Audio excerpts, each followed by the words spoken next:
What's happening, lads? If you haven't already seen me shouting about this all over social media, Friday, the 8th of November, 12 p.m. on the Have a Word YouTube channel, my brand new stand-up special, What's Wrong With Me, goes live. It's my fourth full-length stand-up special, self-produced, produced by the team in-house here at Have a Word. It looks incredible, it sounds incredible, and I'm really proud of the hour of stand-up. I toured it all over the world. I've absolutely loved doing it, and I can't believe we finally got it ready to release. We're releasing it for free on YouTube, 12 p.m, Friday the 8th of November. Do us a favour. I want you to watch it. I want you to comment on it. I want you to like it. I want you to share it. Put it in your WhatsApp groups. Put it on your Instagram stories. Send it as many places as you possibly can for me. Let's get some numbers on this thing and show these big streaming services that they were wrong to not be interested in it. This is independently produced. There has never been a stand-up special produced to this standard, released for free on YouTube. I'm so excited about this, and I know you're all going to love it. So do us a favour, watch it, tell your mates about it, and let me know what you think of it. Friday, the 8th of November, youtube.com/haveawordpod. It's going to be a belter. Enjoy the episode as well. I've already recorded that, and that was class too. See you soon. Dead excited. Let's go. What's happening, lads? Before we start this week's episode of the Have a Word podcast, do us a favour, make sure you're following us on all social media. We are at Have a Word Pod on Twitter, Instagram, and TikTok. And on top of that, don't forget to go and subscribe to the Patreon page, patreon.com/haveawordpod. Early access to these episodes, an extra episode just for you lot every single week on Patreon. And don't forget those monthly specials, of which there are 40 plus now. They're basically a movie every single month. Patreon.com/haveawordpod. Enjoy the episode. It's a belter. Wag wag leads, you're listening to the funniest podcast in the game from the heart of Liverpool with Adam, Dan, Sensei Carl and Finn. This is the one and only Have a Word. Brought to you by Manscaped, the very best products on the market for below the waist grooming. Go Ed, get on me. Hello. Hello, everyone. Oh, it's the Have a Word podcast. we've all got residual makeup on. I don't haven't always taken on wear mine eyeliner. Struggled. Even Seneca couldn't get mine off. So let's just contextualise our last few days in case we fuck up here, because we're all a little bit hungover, a little bit ropey, and we might slip up a couple of things here. So things in this is weird part orders. one of the John Bishop episode, which we recorded on Monday after we recorded this week's Patreon, and last night was the Halloween-themed lock-in, which goes out before this episode. Yeah. Yes. Wow. Time travel, baby. So, there you go. I don't mind the eyeliner look. It just doesn't suit me, you know? I think it does suit you. I don't... Listen, I'm a bald dude with, like, thick black rim glasses. I know. You can't then wear eyeliner. That's too much, Eyeliner innit? makes your eyes look smaller, doesn't it? Does it? Yeah, so if you've got big glasses on making them look big, it's just, you know. Glenn Wool used to wear a bit of eyeliner on stage. Cowboy hat. and a So bit did of- Ozzy Osbourne. Yeah, but Ozzy Osbourne isn't a stand-up comedian. That's why I thought it was... Alice Cooper. He won't make up. Yeah, but these are rock stars, guys. Sharon Osbourne. Sharon Osbourne. My mum. You know, women. A lot of women wear eyeliner. And I'm a big fan of it. I just don't think at 43 I can. Are you whinging about your back still? Yeah. Finn didn't come for a pint last night. Didn't come to Boozer because his back was sore. I think it really is sore. Yeah. I think he's it's in not pain, great. yeah. Have you been for a massage? No, tomorrow. I'm booked in with Dan's lady. His wife. Laura. Yeah. She's going to rub the fuck out of him. What type of Coming up. masseuse is she? The good one. Chinese. The ending one. What type of massage does she specialise in? Because he needs a sports massage. Oh, he needs to does, tell you're her right. first, Yeah. She's a sports masseuse. My physio do a good job for you. Fuck this, like lady The off. physio would be No, better. don't... Yeah, Yeah. do well better. I can You get on need, to you need, Jamie a, for you need a, Jamie's- he just said you need a sports massage. No, what he she does. needs a physiotherapist Okay, first. what the fuck do you know about it? You're not a fucking medical doctor. And neither Coming you. in? No. It's good fun to pontificate, isn't it? Before you were like, no, you should go to a hospital so they can be No, like, you should, oh yeah, you your should get it back's looked fucked. at rather than someone making it worse. You should go to a physio. A You shouldn't- masseuse doesn't know about the This inner workings of his Chinese back. lady that Dan goes to see 3 or 4 times a year when he's full of cum. Like, you can't Yeah. be fucking like getting air to do your back. Thank It you. works so well. You've got a back spasm, you get wanked off, and then pow. I think it's just getting wanked off makes everything better. Not everything. I block my leg, I wank it off. I do feel better. You would feel better. Yeah. This is a busy carriage on this train, isn't it? getting wanked off and make it better. Yeah. Have you ever had any sexual intercourse on any sort of transport? With himself on a stagecoach or megabus.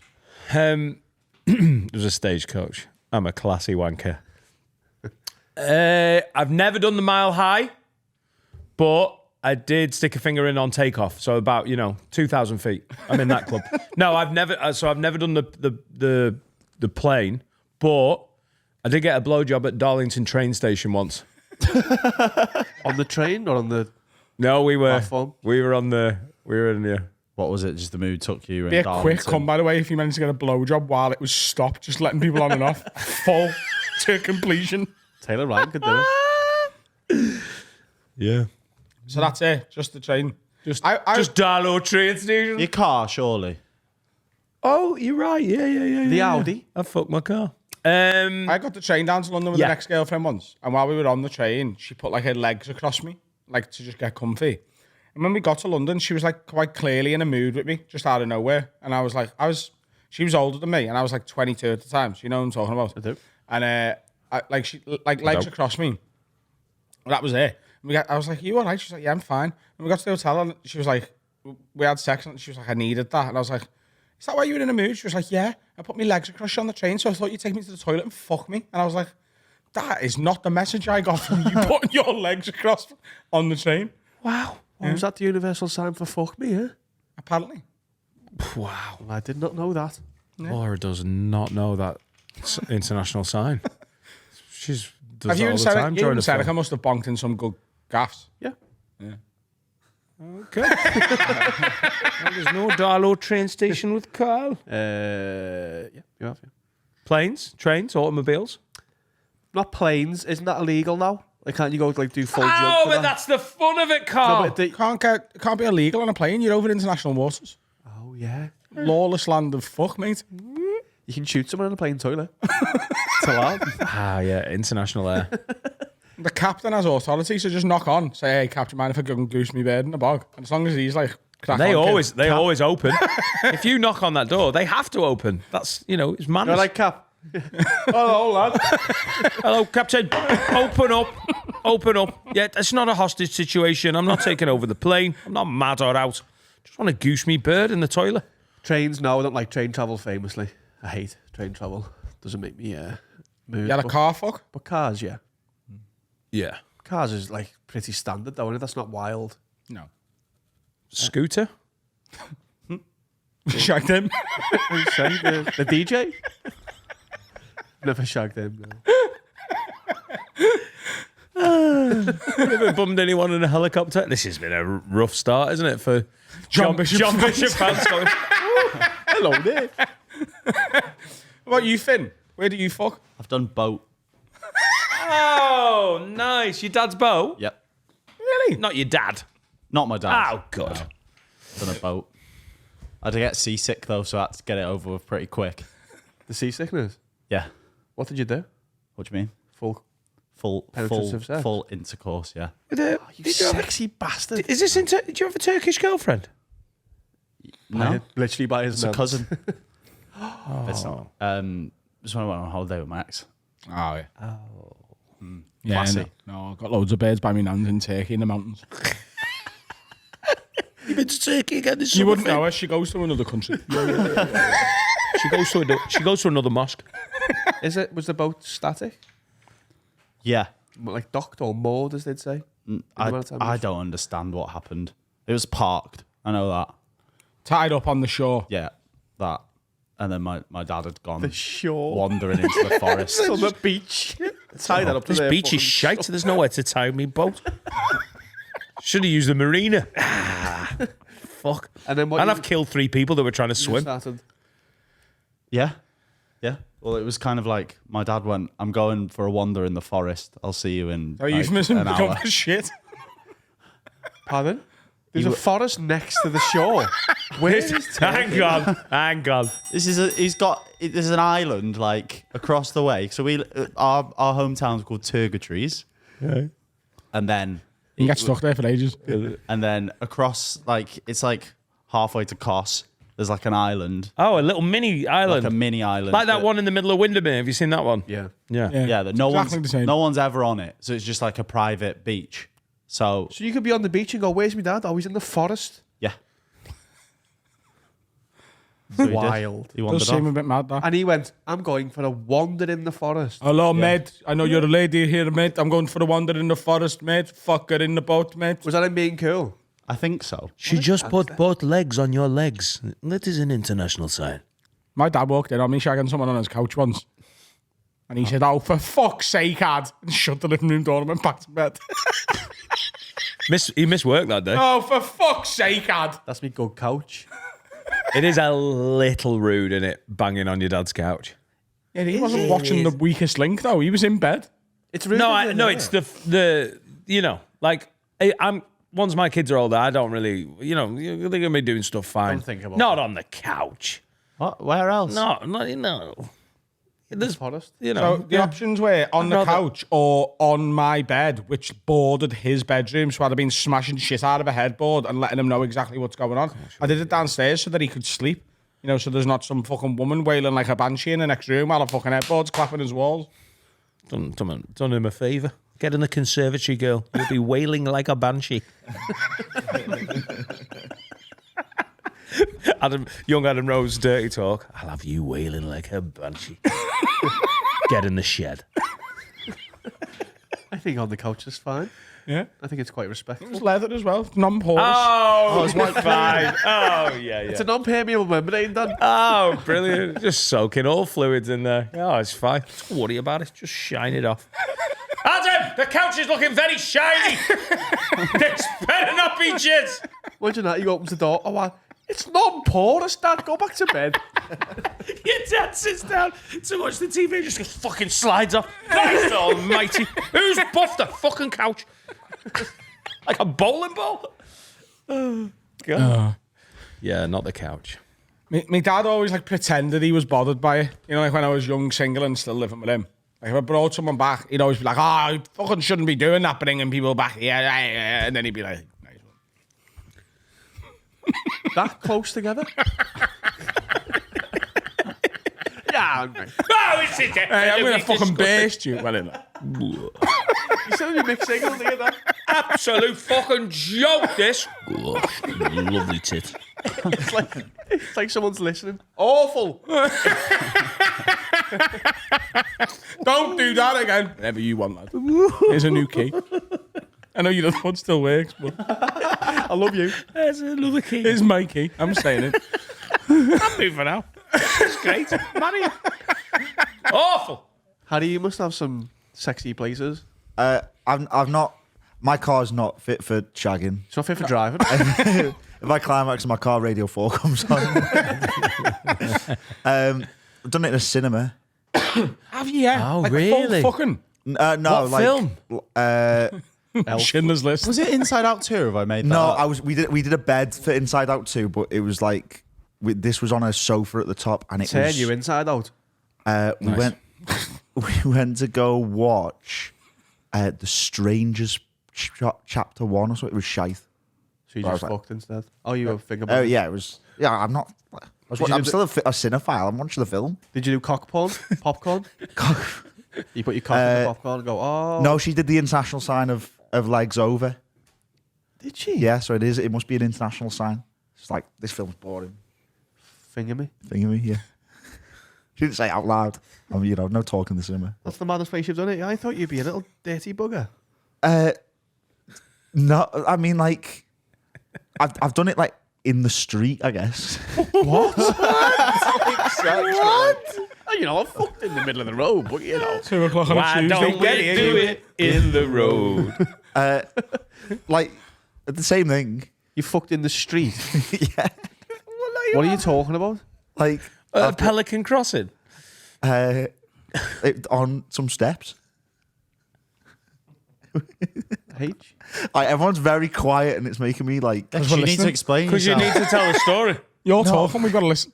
It was just after a date, and just did it on some steps. It was like 3 in the morning. Harry skipped some important bits there. Met a girl, date, steps, sex, Done. Where in what town? Philadelphia. It was the Rocky Steps. Tourists everywhere. It's like Duke Street. Oh. It's like over there. Yeah. It's not just a facade. I fuck, mate. I get it.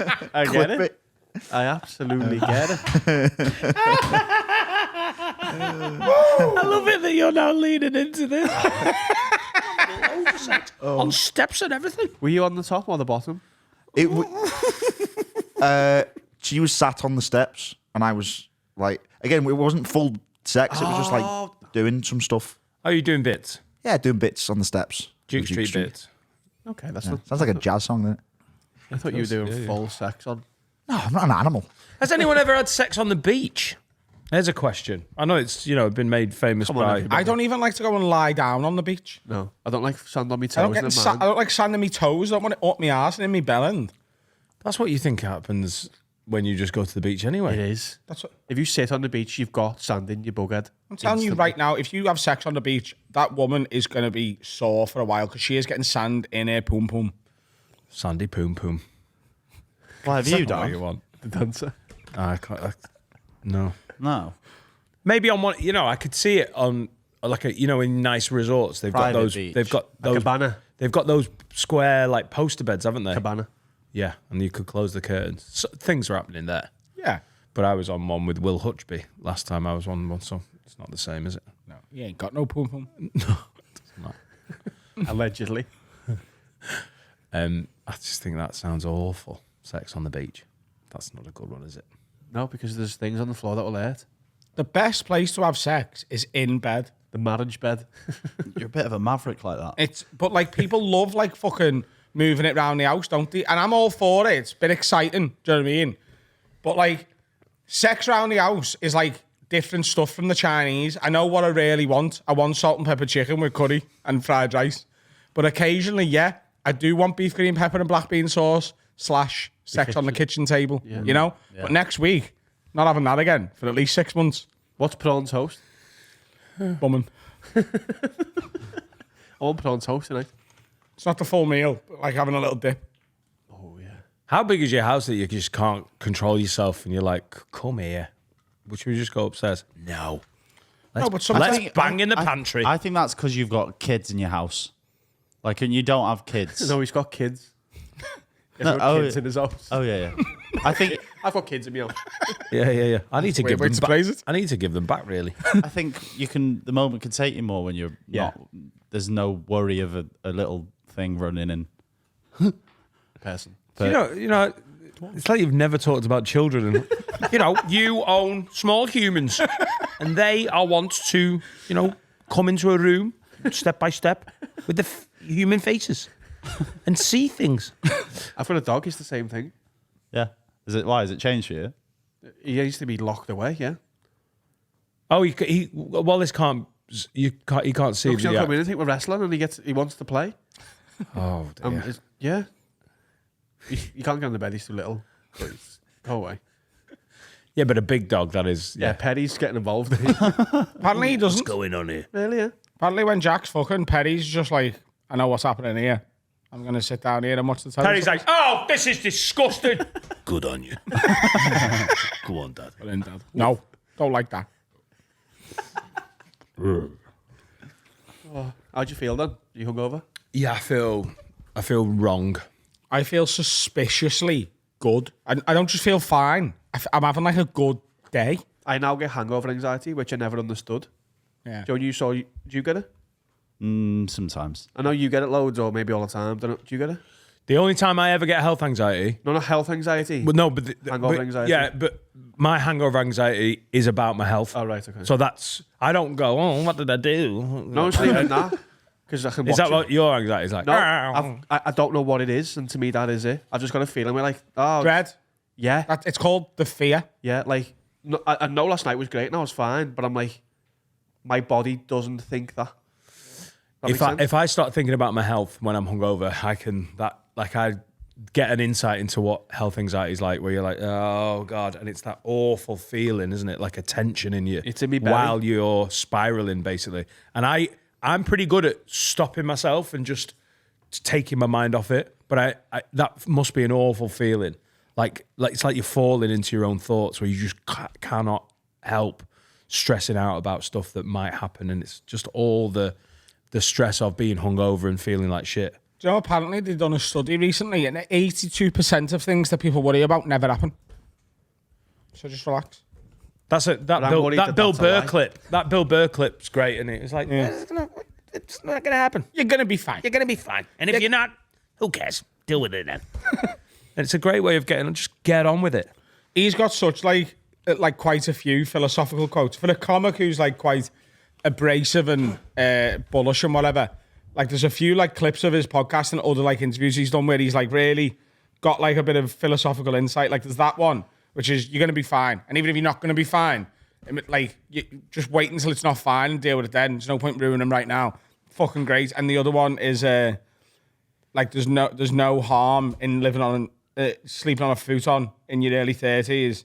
Like you're much better doing that than marrying someone you don't love, having kids you don't like, and then being in some fucking king size bed next to a woman you don't love, thinking about the kids that you don't like. You'd be dreaming about being on a futon. So go after your dream and don't play it safe. Bill Burr was obsessed with that futon. Yeah. If you listen back to his old stuff, he's like, there was a period of his life. Who is he living with? Bobby Kelly. Like he's just obsessed with that futon. I find it really funny. Well, I hadn't listened to the Monday morning podcast for about 3 years, and I put it on last week for the first time in ages, and he mentioned it in that.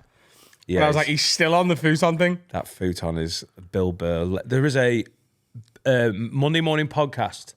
One of the first ones he ever does with someone else that he threw out. This must be 10 years ago. With Jay Moore. You know Jay Moore. Yeah. Who's best Christopher Walken impression. Who he's I think Jay Moore pissed a lot of people off. He's pissed Rogan off. Rogan. Did he? Yeah. Yeah, like they had some Benny. I think Jay's admitted that when he was young and he was doing well, he could be a bit of a dick. He's sort of held his hands up.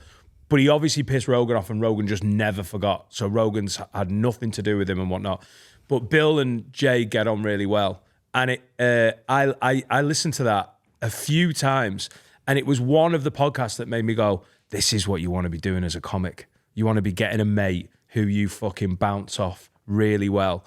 And they're so funny. And Jay's doing his impression. He's fucking brilliant impressions. And then he starts doing impressions of people doing like hack 80s stand-up, and it's fucking class, and Bill's like really laughing. And it was one of the pods that made me go, I really want to get into this. I want to find a way of making this how I do comedy. It's still on YouTube. You can pull it out of YouTube. It's you'll find it. I think it's a great hour of podcasting. If you like Bill Burr, you'll love it. But yeah, Jay Moore, who's, if you can't picture him, he's in what's he in with Tom Cruise? He's the agent that fucks him over in. He looks like if Mr. Incredible let himself go as a real person. You know, like. Oh yeah, like Ian Dowie. Jerry Maguire. I nearly said Harry Maguire. You know, in that Tom Cruise film, Harry Maguire. His impression of Christopher Walken is up there with Kevin Pollak's. They're the two best, I think, because they do it like properly, Subtly. Yeah. Have you seen Aries Spears? It's Tony Soprano. It's Tony Soprano. Oh, it's fucking brilliant. Unbelievable. It is. The gabagool. And he loves it as well because he's a black comic, and he's like, I love that it's a white. Someone asked him what his favorite impression is, and he's like, it's your favorite. Yeah. Anything that's new feels like a new child. But I love Tony Soprano. Ask me a question. Tony, what did you do with the body? Like, it doesn't fucking matter what I do with the fucking body. All the guys are gonna fucking marry it. Show, Pussy, Christopher. They know their fucking position. I'm from the king of New Jersey. I run a fucking underbush. I'm gonna join a Johnny fucking shack. I can bury it behind a fucking bottom big. It doesn't matter. It goes wherever the fucking saying goes. Oh my God. Listen, there's not many people can do it, but it's just the fucking best. It's like the best magic trick in it. You know, when magic's a bit like, when people can really nail impressions, it's just such a cool thing to watch. Like the truly great guys. I used to really love watching impressionists, like when I was growing up. Like I loved all sorts of comedy and impressions. Like I used to watch Dead Ringers with John Culshaw all the time. And it now blows me mind that like I'm just mates with Jam Ravens because it's Alfie's mum. So like when she's like dead nice to me and like she comes to the fucking after party of the arena and like I bump into her at like Alfie's dad's celebration show in London and she's just like as soon as she sees me she puts like her Scouse accent on. She's like, oh my God, here's the man who has the best parties in the Northwest. Yeah, she was on the telly so much. Yeah, like when we were all the growing up. time. And I think it's brilliant. And Alfie won't do impressions that much because he doesn't want to be called his mum. He doesn't want to be like, oh, you're trying to be like your mum. But he's good at them. He is absolutely. Get Alfie to do his Jack Nicholson from A Few Good Men. I've heard it. Yeah, he's good. He is so good at them. And it's the most entertaining thing in the world. Do you think impressions aren't like you don't see them on TV anymore? Do you think that's because of like TikTok? Because people can just put it on TikTok and it's like quick entertainment. I think that's part of it. And I think it's hard to write well for like that's the problem, innit, with the impression stuff. Yeah. They're good at the voice, and then you're like, this isn't funny though. there's no substance They underneath it. struggle. They struggle to make, and then the guy's like, what's he called? Harry? Alpharam. Alistair McGowan. No, the Alpharam. the guy you just played. I've forgotten his Eddie name. Spears. He's a great comic. He's a funny comic. Yeah. Yeah, he's got this bit about like the difference between like white parents and black parents when he was growing up, and like his white friend comes over and his mum comes in and is like, clean this fucking room now, this is a fucking joke. And like his white friend's like, man, you can't let her talk like that, bro. Like she's coming into your space, that's not okay. I'll play for you in the break. Go and find it. Aries Spears. Go on YouTube. Aries Spears and just put Roots. Just put Aries Spears routine. I've and just remembered the closing bit of it, and it's fucking. it is it's brilliant. And go and have a look at Kevin Pollak's, Christopher Walken, and Jay Moore's. We'll watch them all in this break. And also our lunch has just arrived, so we're gonna go and eat it. A fucking cheeseburger. What's happening, lids? Time to tell you about my absolute favourite sponsor. It's lovehoney.co.uk, and it is time to show you their sexy little advent calendar, mate. All right, it's Christmas. Christmas is coming. 12 days of discovery, 12 individual sex toys. In this one, we've got a little bullet vibrator. Okay, right here. Put that on a clit. Should go off like a broken fire hydrant. Dan, you've got the mini wand, I believe, over there. On the micro the wand. 7th day of Christmas, my true love gave to me a little wand. That's going to feel good wherever you put it. Absolutely. And this, on day 12, is the Love Honey Indulge. This is worth 70 quid on its own. It's a G-spot and clit vibrator, and it's absolutely class. This whole thing would normally cost you 200 quid, and right now, you can get it for just 99. And on top of that, separately to that, we've got a promo code for you that works on absolutely everything else on the website. The promo code is AFF-word20, and that will get you 20% off site-wide on sex toys, outfits, lubes, and everything you need to come better. Oh, God, he turns me on when he's like this. Lovehoney.co.uk. Cheers more. Oh, we are back. Full of burgers. There was some good cheeseburger. It wasn't as saucy as I thought it was going to be, you know. Asked for a lot of sauce. You did. You got 3 lots of sauce on A your bit burger. dry. Ketchup, mayo, and hot sauce. Love a bit of hot sauce on a what's a cheeseburger. sauce? Yeah, so do I, but you don't need the other 2 then. The hot sauce replaces the ketchup. No, I like the taste of both. And they didn't put enough of any of it on. Also, my controversial burger opinion, meat and cheese, nothing else. I actually got pickles on that one. Broke my own rule. Not even onion. No. You a bit of onion. I agree. Bit of sauce as well. Plain. like if I go Mackey's and get a double cheeseburger, I get a plain double cheeseburger. It's nice with the stuff on. It's better without it. They don't ruin it, but they make it worse. I need some sauces. It's like when we've got Kelleher in goal. He doesn't ruin it, but we are worse. That's true. Shall we do some questions? Simon says, question, lids.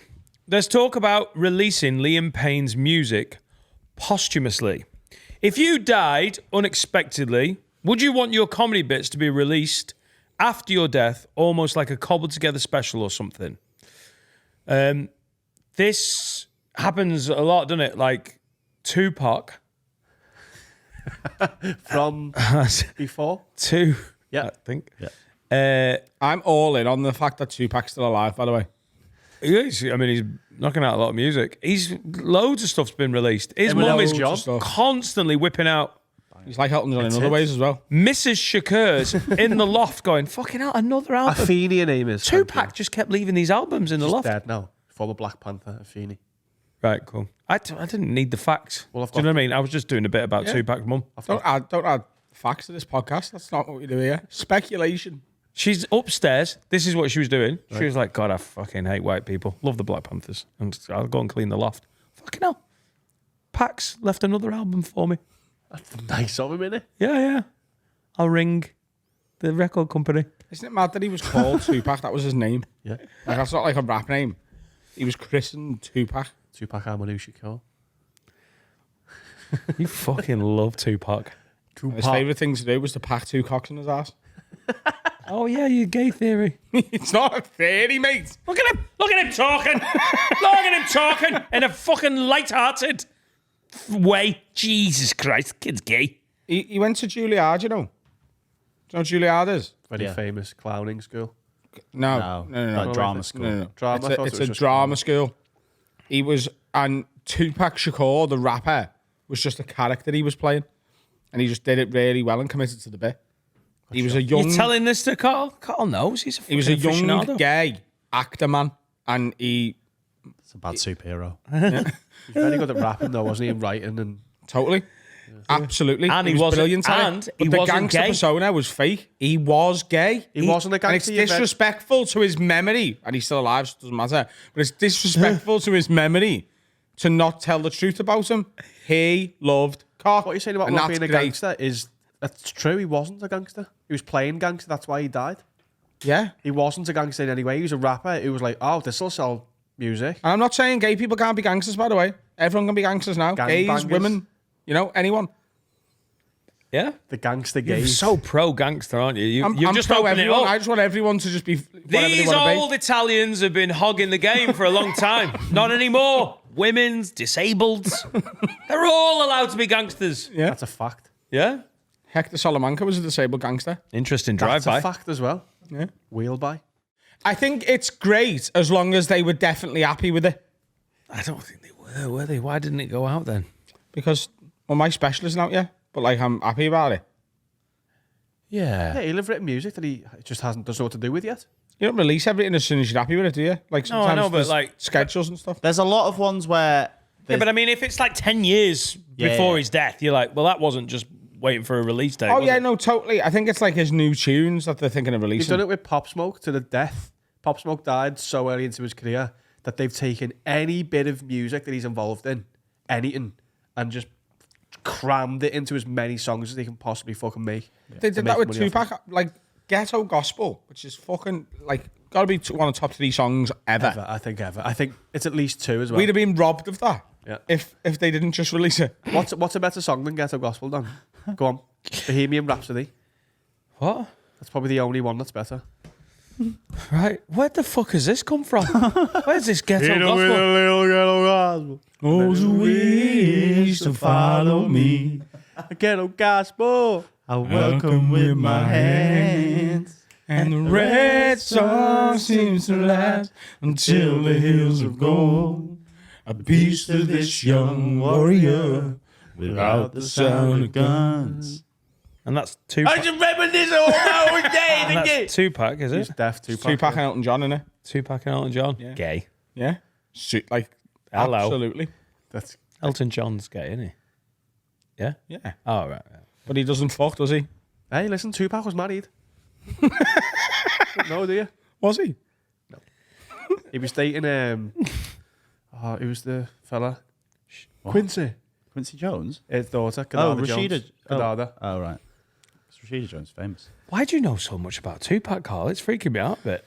I don't know, maybe an upcoming podcast will shine a light on it. If you'd have been on my Pixo website back in the day, mate, you'd know a lot about Tupac and how he was linked to 9/11. Yeah, that's a fact. He's involved in 9/11 heavily. Because Very gay heavily. people can do 9/11s as well. Things have changed. Those Tupac was see if I can heavily find involved. The ones where you can tell that it's a completely unfinished song, I think is a weird grey area. Pop Smoke songs, it does me Pop in. Smoke. They're like 80 Matt seconds. Miller's had a lot of that, Oh, where he didn't finish stuff. so you can't. It's weird, isn't it? You're not going to be able to write like he did. Was it you told me about sitting on the dock of the bay Oh yeah. and the whistling? Yeah. That's, But that's such a good fact. Say that out loud. New podcast. the whistling verse of sitting on the dock of the bay. Yeah. Was he died before they released it? So that was him going, "I'm going to fill this bit with some lyrics at some point," and then he died. Oh, Otis Redding. really? Such Yeah. a good fact. Love it. Good So, party fact. so he hadn't written the full song, Yeah. but they got to the recording studio. Yeah, it's a demo. Oh, is it? Or it would have been his vocal was demo, but It's fucking cool, that, isn't it? Can I ask a question? Have you got like Microsoft Word or anything on your computer? I've got something that can open like Microsoft Mum. Word. Yeah, could you just get that open because we're going to need it towards the end of this? Oh, the wingdings. Yeah. You've got games on your phone. Could you get it up? Is that all right? Yeah. Because I just want to see what Dan thinks about this. Because I've just remembered these, right? I don't think we've found these before and done it on the pod. But do you know how many coincidences there are with 9/11 that just makes you think? Is this what we're doing? Yeah, we have done this before and you forgot. Oh, No, we went to and I couldn't find it. Ah, right, okay. right. This, by the way, If at the end of this, I think Tupac has done 9/11, I'll be impressed. no, I don't think Tupac's there's more the involved in Tupac, 9/11 the than you'll Tupac ever think. ones. This is not the Tupac one. But they were very linked. Yeah, When yeah. did- when I'll did find Tupac him in a die? minute and you'll see how. 1997. 97, yeah. So listen to this. Get your head around this, Dan. Right? Huh? 96. 96. Biggie was 97. Biggie died in 97. Oh, thanks. So first of all, New York City has 11 letters. Right? Oh my god. Afghanistan Oh my god. has 11 letters. Well, fucking. Ramzan Youseb, the terrorist who threatened to destroy the Twin Towers in 1993, has 11 letters. George Bush has 10, but if you put the W in the middle, George W. Bush, 11 That's why he letters. puts it there as well. Now, that could be a coincidence. It gets more interesting, okay? Yeah. New York is the 11th state. The first plane crashing against the Twin Towers was flight number 11. Flight 11 was carrying 92 passengers. What's 9 plus 2, Dan? Dad, what is it? It's 11. Flight 77, which also hit the Twin Towers, obviously that would be 14, but ignore that, was carrying 65 passengers. 6 plus 5, 11. And 2 sevens looks like 11. The 7 rhymes with 11 as well. The tragedy was on September the 11th, or as it's also known, 9/11. What's 9 plus 1 plus 1? 11. And so they got an 11 in 9/11. And what's 11? 11 is 11. Oh, wow. The date is equal to the US Emergency Services number, isn't it? 911. 911. And that's those two ones make 11. Yeah. So at this stage, if you're still not like, oh, that's mad, there's more to come, okay? The total number of victims inside the hijacked planes was how many? Should know this. 254. What's 2 plus 5 plus 4? Shit. No. Finn just said on there, what does 2 towers look like? Looks like an 11. Looks like an 11. Oh, my God. And who won the Premier League that season? Leicester City. Was it Man United? They had 11 Yeah, players. and they had 11 players on the pitch. I bet you that was their God. 11th big trophy under Sir Alex. Sir Alex Ferguson did 9/11. September 11th is the 254th day of the year.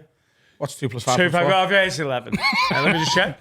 Yes, it is. The Madrid bombing took place on the 3rd of November 2004. Oh, my God. 3 plus 1 plus 1 plus 2 plus 4, 11. It's Plus 11. 0 plus 0 doesn't add I on. feel very unsatisfied if I didn't do the math and then the answer wasn't 11. The tragedy of Madrid happened 911 days after the Twin Towers went down. No. That is a bit mad. Wow. Now, this is where things get totally eerie. And it was and there was a leap year. Go on. The most recognized symbol for the US after the Stars and Stripes is the eagle. The following verse is taken from the Quran, the Islamic holy book. For it is written that the son of Arabia would awaken a fearsome eagle. The wrath of the eagle would be felt throughout the lands of Allah and Lo. While some of the people trembled in despair and still more rejoiced, for the wrath of the eagle cleansed the hands of Allah, and there was peace. That is verse 9:11 of the Quran. Fuck off. Here's what I've just thought. With a dollar sign, Yeah. 11S. September 11th. September 11th. Or smash. Open Microsoft Word and do the following. Type in, and it all has to be in capitals, apart from the numbers, because they're just numbers. Q33 space NY. So that is the flight number of the first plane to hit one of the two towers. It's just the one that's bollocks, isn't it? Highlight that. Highlight Q33 space NY. Highlight it. Change the font size to 48. Which is one more than 11 if you add them together. And now change the actual font to Wingdings and show Dan, if you can on that screen, what it looks like. So he hasn't got Wingdings installed. Because it's not 2002. Yeah. Well, Let's go again. I What mean, was you it? could have gone with He's got a 2001 Wingdings there. emulator, which Okay. is insane that exists. Q33 Q33 space NY. Font has to be size 48 or it doesn't work. What the fuck? Crazy. Right, let's It get the is- screen Go on. on. It is. The screen's off, by the way. It's a picture of Paul Ince. It has to be. And who did Paul Ince play for? That's right, it's fair to say. 9/11. 9/11. There was two shirt numbers. Is it on? That's true as well. It is on, but it's tiny. It needs to be. There we go. Oh. Look at that. Look what Wingdings turns it into. And is that the certified number for the plane? Yeah. So that is a plane going into two towers. And then there's the biochemical hazard poison warning. And then Star of David. That of David. So there you Because go. the Muslims did It's it. surprising, but we managed to blame the Jews for 9/11. Wow, we went a long way round to get to that. Sir Alex Ferguson got a little bit of mud thrown on him. But in the end, it's the Jews. And you know who thinks that? Microsoft Word. So. You should- Is that the actual How many Jews do you know? I know 11. flight number? Yes. Is it actually? Because if it is, that is mad, isn't it? Mad.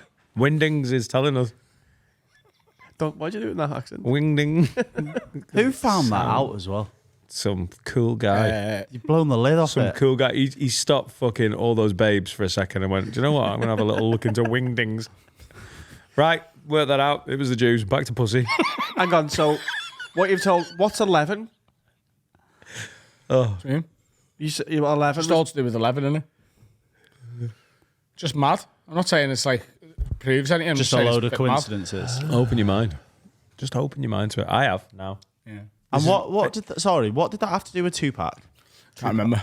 Oh, right. No, Okay. around that time, if you had a Pixel or a Bebo or a MySpace. I had 2 pages on my Pixel. One was 9/11 One was Tupac. and one was a Tupac thing. Right, But I'm I with feel like you. there was something that mixed There was as something well. that mixed, wasn't Like Tupac was driving the plane or something, jumped out, did a rap song and moved to Cuba. Right. There was something. I can't remember what it was. Was he flying the plane and jumped out and moved to Cuba? It's one of them tenuous links. He was one of the hijackers, but he jumped out and he was like, nah.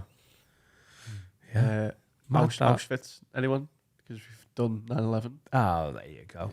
Just needed to put it in there. So thanks for that, Liam Payne. You know, Liam Payne, didn't we? Then we miss you, but you've ended up giving us a great 14 minutes of podcasting. Would you be annoyed if something if it was you'd been doing new bits and you recorded them on your phone? Do you do that? Like Yeah. I never listen back. I always tell myself I'm if gonna. someone released some of those, I mean, genuinely. Like if you If I'm business dead partners. and the afterlife is like Dan's idea of the afterlife where I'm just fucking nothing, then I'm not asked to do whatever you want. Like I'm dead, who gives a shit? But if there is an afterlife and I'm watching and people are watching me do, like they release me doing some stuff that I'm not like finished with yet, I'd be a bit like, oh, fuck's sake. What do you think about what Norm Macdonald did, where he did the special that was? As he was dying. Yeah, he knew he wasn't going to make it to out of COVID. Yeah. To do his special, so he did all of his material on a Zoom call with no one laughing, Yeah. and then just didn't waited for laughs, and then there was no laughs. I think it's amazing that he did it, and it's a very Norm Macdonald thing to do, but I wouldn't do that. But he was just a braver and better comic than I am anyway. So a brilliant mind. what about you, Dan? I've told Laura that if I die unexpectedly, she's got to burn all my notebooks because I don't want anyone ever looking at them. Why? Because they'll be like, this fucking idiot can't spell, and these ideas are dreadful. but you'd It's be like a dead. weirdly private thing, your comedian's notebook. I would not want anyone looking at it. Other comics, I don't want other comics looking in it. I don't want the good ones going, what the fuck is this? And I don't want the thieving cunts taking ideas that I know happened once. Did they? Yeah. I think, Someone died and he stole his joke. no, someone had a, Went through your notebook and then done your bit. yeah. Oh, shit. I saw him about a year later and I was like, that is remarkable. Remarkable. What a coincidence that would have been. Also, you know the comic, it's not any comic would do that. You have an idea that he's the kind of comic that would do Could that. you type their name on that so I can see it? And so I won't say it. Just type out who it is. What's his name? I don't know, Don. Oh, no. It's Adam Rowe. There's only one of them. It's Amy Schumer. What about if your kids wanted to do your bits, new bits? Oh man, I genuinely like. Unless it. So if Adam dies this week and he knows that what's wrong with me is ready to go, that gets put out, doesn't it? That gets put 100%. But everything else, it's just. I don't want anyone. It's done, innit? What about your music? When someone goes, fuck off, blows your head off? I'd be happy with because I've only got demos of most of it. There's the odd song there's nothing that's like ready to go, but you can, I think it's different because you can take the vocal, can't you? Yeah, You can like strip it and then build around that whereas with stand up, that's it. That's all you've got. Yeah. I need to get some more stuff out. Like I'm bad with recording gigs. I just find it a pest having cameras up. But now most comics are turning up to gigs and sticking a camera up. Scott Bennett's had an amazing 6 months because he's been just chipping away at it. He's always been a great comic, Scott, but now he's blowing up because of his clips. Dean Coughlin's still hustling with it. All comics are doing it. And I've got lazy because this has gone so well with Have a Word. I've got to I don't want to overdo it. I don't need to, but I need to get more stand-up out. What about like your old specials? Like is the CD still behind you? Would you release that? No, there's a couple of bits that I brought off that to do in my recent tours, but some of the material just old stuff's weird because there's some of bits that you're like, oh, it's brilliant. It's like getting in touch with an old friend or something, and you just get on really well. And then there's other bits that are just dead. They die in. Why did I ever talk to you? Yeah, they like you. It's so strange how that works. So there was one bit on that I did in the last tour that was such an old bit and it was such a simple premise and it ripped. It did really well. And I tried a few other old bits just because I was working out how I was going to make special as good as I could make it. And they were like, it's so weird how some stuff just dies over time, or you change as people and it doesn't suit where you are in life or whatever. I don't know. I'd love to be able to go back and have tons of material. Like you're good at this. I've seen you do that. You can pull out an old bit. I remember you saying when you went, did you support, was it Chappelle? And you just watched your clip a couple of times and then went on it. I'd love the skill of that. Again, Scott Bennett's good at that. He's really good at just going, oh, I've got that old bit. I'm shit with old stuff. A lot of my old bits, when I go back to them, it feels literally like muscle memory. I'm just like, I start it and then my brain goes, oh, I know. It's like a song. Yeah. I just know the song. I saw that. Did you see the clip of Denzel on Graham Norton this week? No. He recited a play he was in from when he was 22, a whole like Shakespearean like monologue, and it's just in there because it just never leaves you. Yeah, I mean, this is something we've said before. I would love to know how the brain works like that, and how you forget certain things, and you can remember such random shit from your childhood and past. And I couldn't remember Jamar Chase's first name the other day. I had a mental moment. He's one of the best wide receivers in the NFL, Of course. and Chase came up, and I was like, oh yeah, Chase. And then I was like, chases the ball. I was literally like, you know when you're going, oh shit, I'm going so old. I couldn't remember his first name, but I still know the telephone number of the house that we moved out of in 1998. See, but you're good with names. Why? I don't need that fucking information. No, because you use that load, so it's gone into your long-term Yeah, no, memory. but would love to be able to do the fucking. If every day you went, Jamar Chase, you remember it. What, with its own little song? Yeah. Making it a song does help, though. Do you never do that? Jamar Chase. You would never. If forget I'm his in a name ever again. hotel and I've just got to the hotel and lashed my stuff in, I often think, oh, I'm going to forget what room I'm in. So as I'm leaving, I'll be like, I'm in room 448. Yeah. What? And then time later on, when I'm pissed walking home, I'm going, I'm in room 448. I'm in room 448. There is no room 448 in this hotel. What are you calling bullshit on there? I do it with the iron. I love it. They imagine like pissed on tour when you've stayed in 5 hotels that week. Like, I'm in room 129. No, you change the That song. was Wednesday. You change the song. So the next night, like if I do room 448 like that tonight, and then tomorrow I'm in like Middlesbrough and I'm in a different hotel, I'll be like, I'm in 107. Oh, ground floor. Oh, you do not want to be in a hotel when Adam Rose booked in. Who's that singing cunt? I do it with the iron. When I unplug the iron, I go, iron off. Iron off. Iron off. And then an hour later, I My go, shit's not creased no more. I go, did I say iron off today? And I go, yeah. Then I know I've unplugged. Because I go, iron off and unplug the wall. Brilliant. But if you do that every day, because you like, does it? I don't iron every day. Oh, right. Who irons every day? I told you about Bondi when he was using hair straighteners. He had GHD. And I don't know why I was on his phone or he showed me a picture and he had to go through loads of pictures of hair straighteners on the carpet unplugged. Because if he didn't take a picture of it, so he had like proof that he'd freak out and then have to drive Why did back he put it home. on the carpet? So he literally there's just tons of pictures on his phone. He's like, oh, just ignore these. These just OCD that. yeah. A friend of ours, I don't even know if you know this, but a friend of ours, throughout all of school, woke up twice a night and went and checked the oven, even if he hadn't used the oven that I know day. you're talking about as well. And he still does it now. Just write down who it was. Who's Jamar Chase? Who? Oh, Jamar Chase. Mickey Rooney. Oh, that would have been such a good Mickey Rooney. Oh, that would have been a great instead. Type in it. Yeah. Instead, it was a John Fashanu. He did go to our school. You always forget that John Fashanu went to school with you because it's difficult, isn't it? You know, because he's 28 years older than you. But audible, not from fucking audible West Derby. memories go in and smell as well. Smells big for me. Smell go in. Well, you were telling me with your go wedding, you were. We're getting a what? Sometimes I Smell don't wipe. go in. Someone said, Yeah. smell go in and stay in. Sometimes I don't wipe my ass so that I can sniff. I'd be like, yeah, I've had a shite. Do I need a shite? No, I've had one. Do you sing or just the smell? Smell go in. Say that out loud. Smell go in.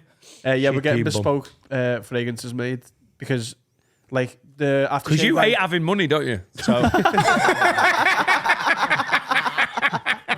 I've got all this money, bespoke fragrances and a new watch for me. The aftershave I wore in Nashville is an aftershave I wear lots, and it still takes you back to Nashville.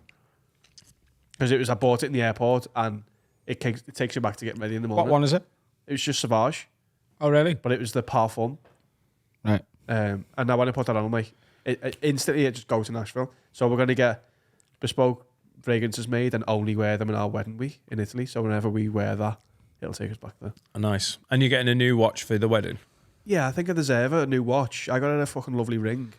I think we should bite you. Would that be a nice gesture? Yeah. I found it last night.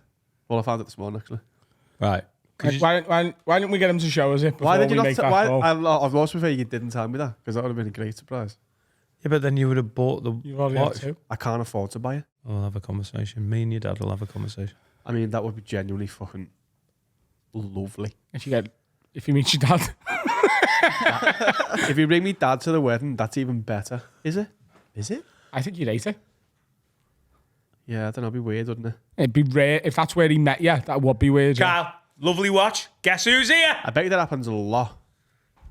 What? Bet you, not meet, but I bet you for the first time in ages they see parents. In fact, I know of one. Really? Yeah, because they're like, oh, I want to be a party big day, but they're not a party of life. Wow. Yeah. That's not on. No, I don't think that happens at all. Well, I know it has. Were they invited? I'll tell you the story later. I think your dad coming to your wedding without your knowledge It'd be wild, like. be so unfair But to imagine put if you he in was- that position on your wedding day. But imagine if he was sick. Yeah, imagine if he was sick. Imagine if he arrived on like a No, I mean skateboard or ill. something. I mean, like, boss. Yeah. Yes, lad. Yeah. absolute belter of a suit on, same watch as you. Yeah. Whoa, lad, that's heavy, that, you know. Oh, and he's Scouse. Yeah, he's been living by that. Brings 7 supermodels. He's like, yeah, I'm smashing all of them, aren't I? Do you want to go? These are all your stepmums. I ate Guinness as well, son. Yes! Fucking belter. And I'm a blue. Oh, Dad, let me get you the drink. I'll have a cracker and Coke, please. Single low. Oh! My man. My man. Nah, he's just an old Spanish fella, isn't he? Just an old Spanish guy. Might be dead. Do you feel any like resentment or anything? No, none. Genuinely none. Because it's just like a non. You don't. It's just not happened. This is a deep conversation. I had a very deep conversation with Serica because Serica's dad passed, Yeah. and it was recently, within like 6 months, and I can't remember how I got brought up, but I said, I think my situation's worse because you've got to live a bit of I'm a glad life. you gave her 6 months there. You didn't do that like day off. It wasn't also in this, but it was the. It's better to have loved than us. I went. Yeah. I think you've got to experience this amazing person. I've never had that, and she totally disagreed with me. We argued about it, and then about 6 months ago, she went, "Yeah, you were right." She said, "I was just hurt back then, but yeah, you're right." Because she felt so much pain and She was sadness like, "I'm and getting grief. pain that you'll never have." I'm like, "Yeah, but you also had insane amounts of love that Yeah, I'll never and get." it's great that she sort of acknowledged that you were right, because you are absolutely right. Because that's what life is. Like the pain of losing someone you've loved is a price that you always know is coming when you choose to love something. And if she didn't think that was the case, you should never get a dog, because barring like a tragedy, you are both going to outlive Wallace. Well, Steve won't get it. Steve loves dogs as much as anybody I know, and he won't get a dog for the eventual pain. Yeah.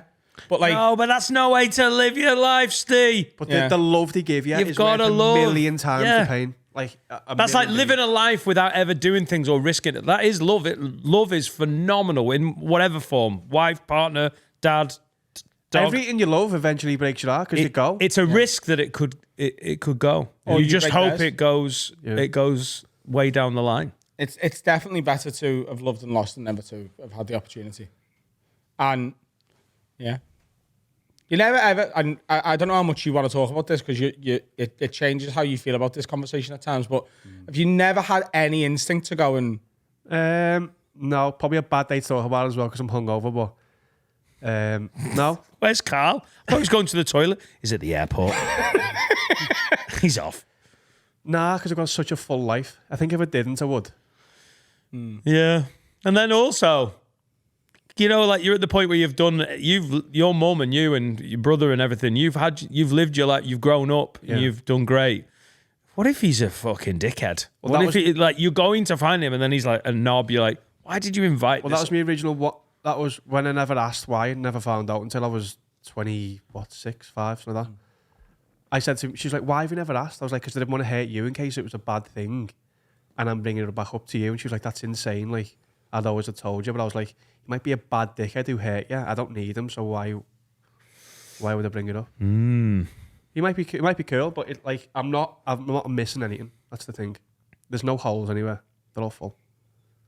Yeah, I suppose the way you're looking at it is your life is full and great.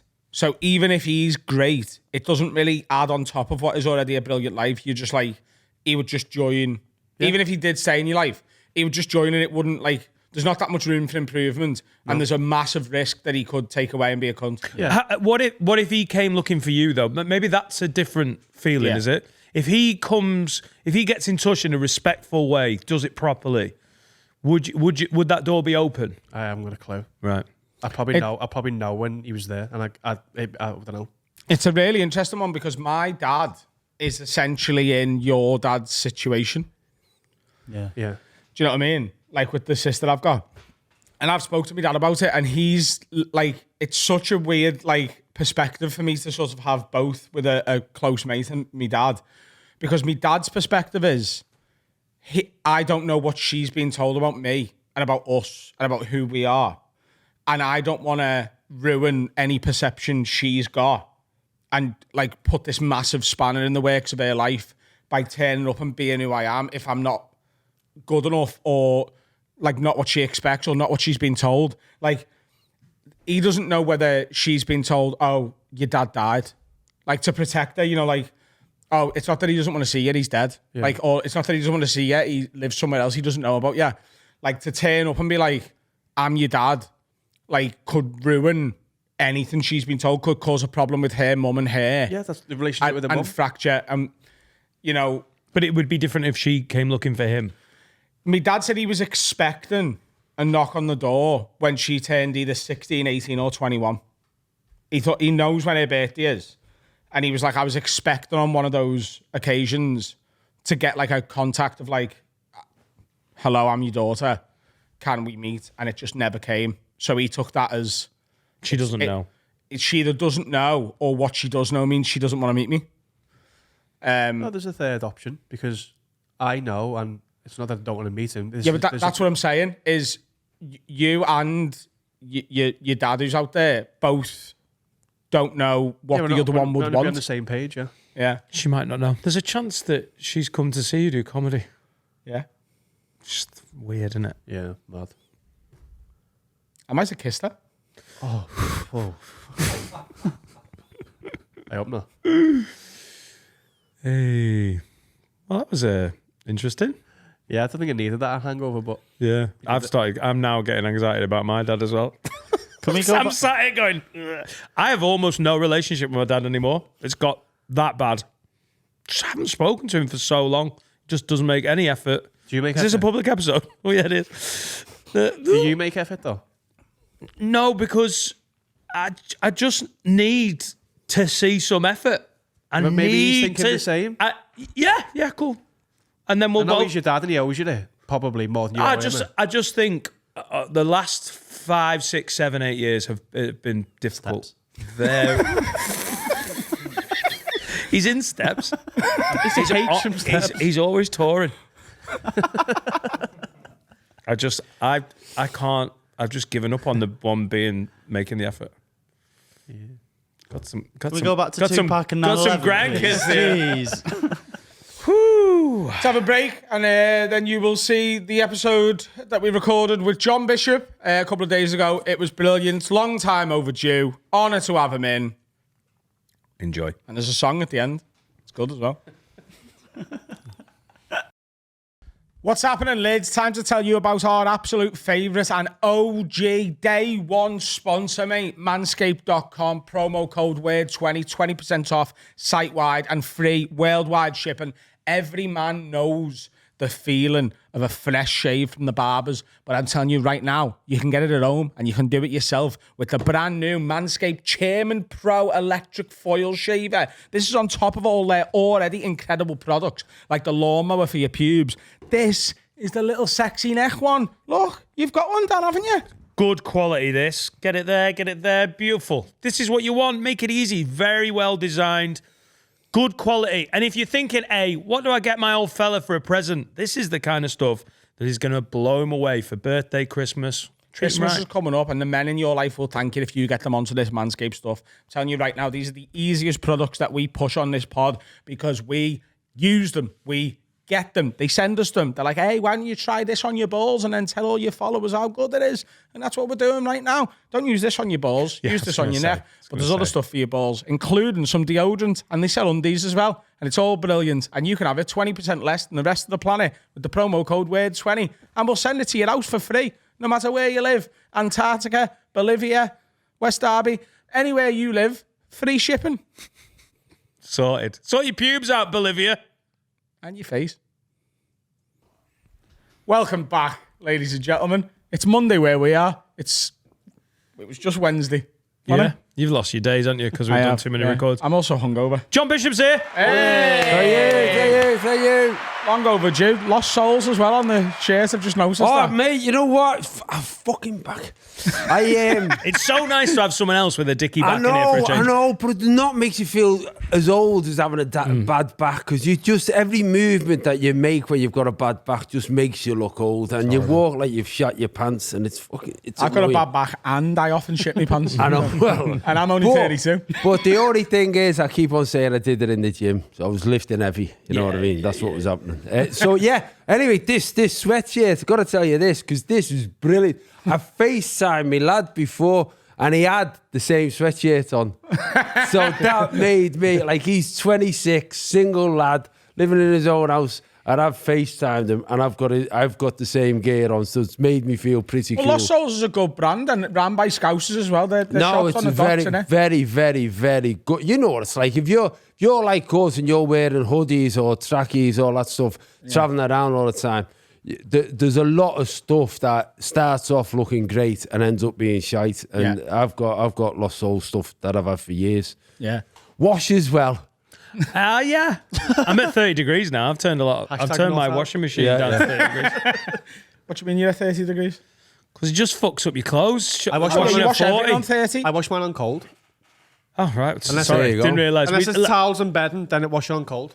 Oh, 30 on your clothes, 60 on you. How dirty is your freaking bedding? Oh, No, but my you want- bed That has has got got to to go be really 90. steamy wash has boil it it, to John? knock all the gear off. 100 degrees it goes into. Mine's got to be 90 degrees to get rid of the guilt. It's the shit that my fucking... The shame.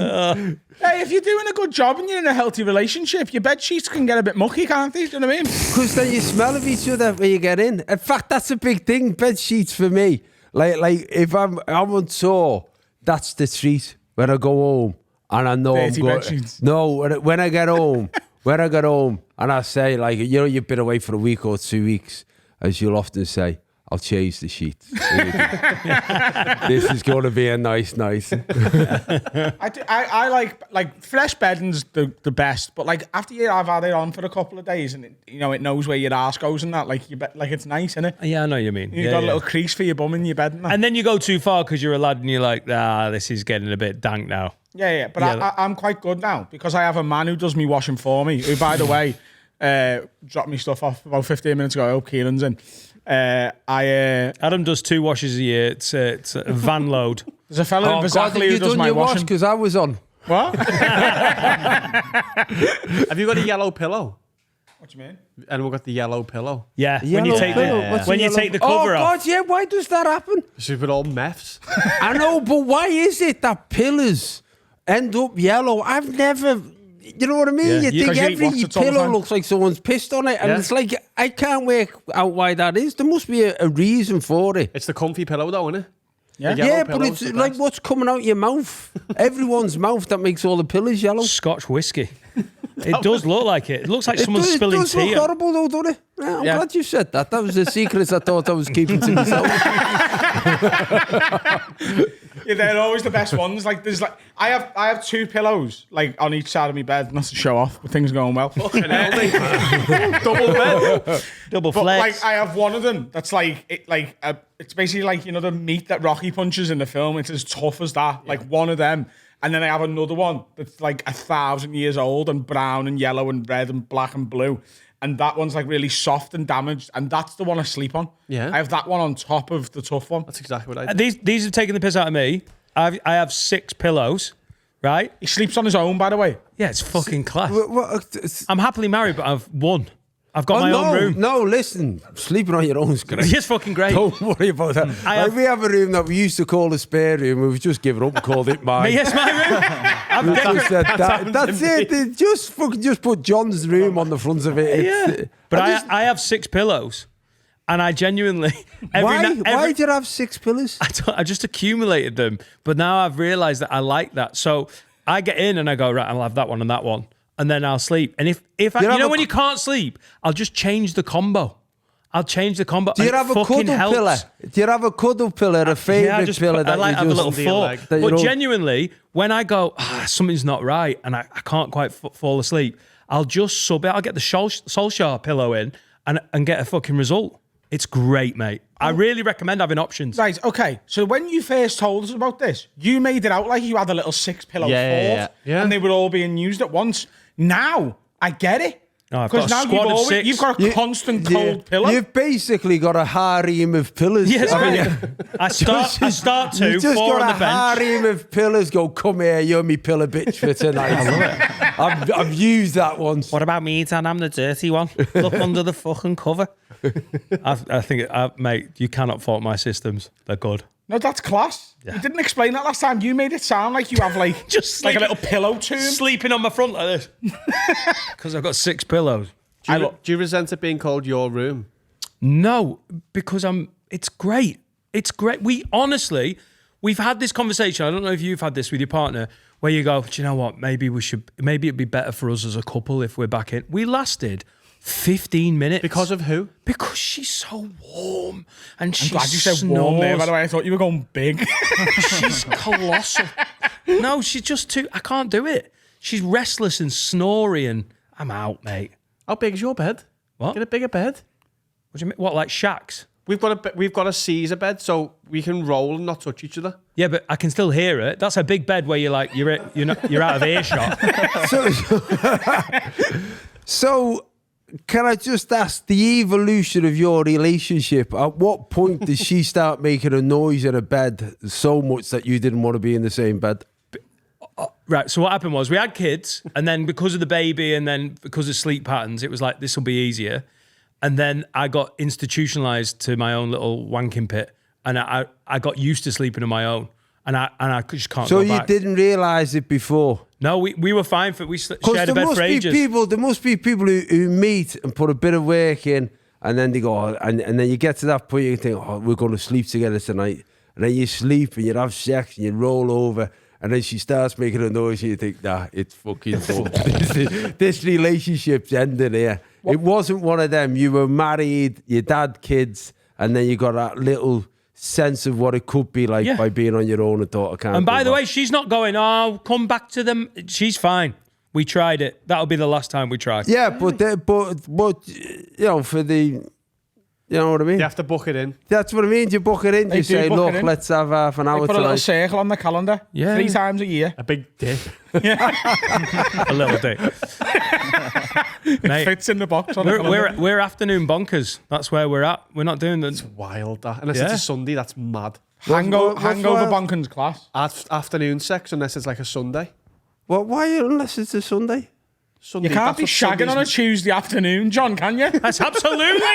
Fucking That's when you got childcare. exactly. Listen, midweek afternoon shags, fucking brilliant. That's why you're a comedian. That's why Yes. you're working of a night. You can't say, oh, just doing it. It's fucking great. I think this is- You're having sex when 90% of the working population are at work. It's fucking brilliant. It's the best thing about it. That's the only thing that goes through my head. Those other people have sexy thoughts and think of porn and everything. I'm thinking everyone else is at fucking work. Yeah, like I do. Like I get really like horny on a hangover. So like that's class. Like Sunday when you're done in, or like if I've had like a big Sunday session and then like you've got Monday off. That's all day goosing, where it's just fucking and eating Chinese food and then fucking and eating Chinese food. A little bit of the chase and How then much back. Chinese food did you buy? Where's the Chinese food coming to it? You've got to have Chinese food in between your little fuck sessions on a Sunday. Wow. What do you mean? Where does the roast come in? I mean, Well, it depends how many mates are knocking about. I don't make a roast on a Sunday. I'm a maverick with me roasts. I do that on a Tuesday afternoon. I'm like everyone else at work. I'm having a fucking roast. I'm a big fan. Rockstar. Big, not of roast. I can't stand them. The afternoon delight.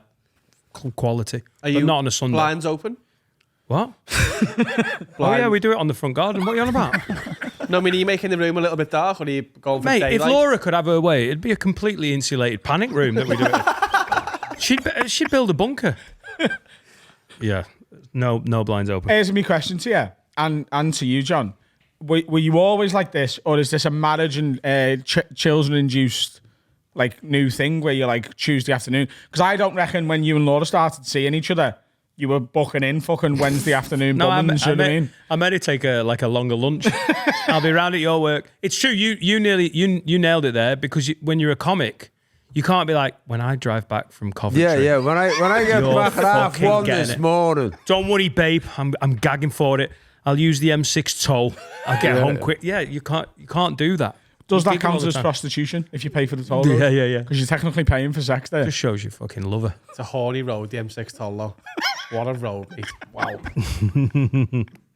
It's the most like value You're allowed for to money. break laws on it, aren't you? That's not a lie, is it? It's a private road, so there's no speed limit. There's no laws on the M6 toll. I love some of the stuff we tell each other on this podcast, but we have a duty of care.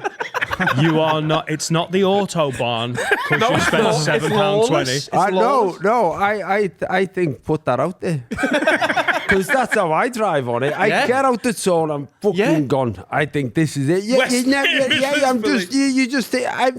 is.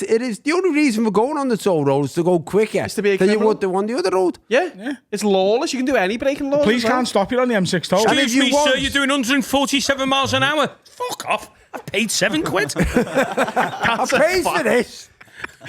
The police can't stop you on the M6 toll. Yeah. Is that true? They can't pull you. There's no speed Like you cameras can't either. be arrested in your own house. No, you can't. You can't be arrested in your own house. This Is true. You know just what shot this 3 is people like? on my property. This is like having a chat with Donald Trump. And people are just making shit up, and it becomes law then, doesn't it? Yeah, and no one's here to fact check us. I'm the fact checker. That's why I've got the bullshit belt. And I'm bored a bit dinging it. I thought it was lawless. I thought you could do anything, sell drugs. It absolutely should be, but it's not. And that genuinely, There's when no you cameras though, is there? when you pay your money, you when you're on it and you see your speed creeping up in your head, you're like, I should be able to do what the fuck I want. 72. It's 74. basically how you get an insight into what it's like to be a Tory. Like, I've paid. I shouldn't have to obey the rules. This is a special road for wealthy people. And you catch yourself and go, oh God, that's horrible. You don't slow That's how it down, though. feels. Yeah, a little bit. But no, your speed. You've What got do you to reckon is speed. the fastest you've gone up to, allegedly, on the M6 toll? 148 miles an hour. What's the fastest you've ever driven in your car? 100 and... I don't know. I'm a bit of a pussy with this. 100 and... That's That's a lot. That's a big question. It's all alleged, John. Don't worry. Not It's real. all what? It's all alleged. None of this is real. It's all- Alleged. yeah. I won the star in the Reasonably priced car. reasonably priced car. Yeah, Did you, yeah? On Top Gear? Beat Tom Cruise. I beat Tom Cruise. I knocked Tom Cruise. And he does his off own this. stunts. I don't know whether you know. Fuck, does his own stunts. What happens as well when you do that? You go, they take you around the track with the Stig.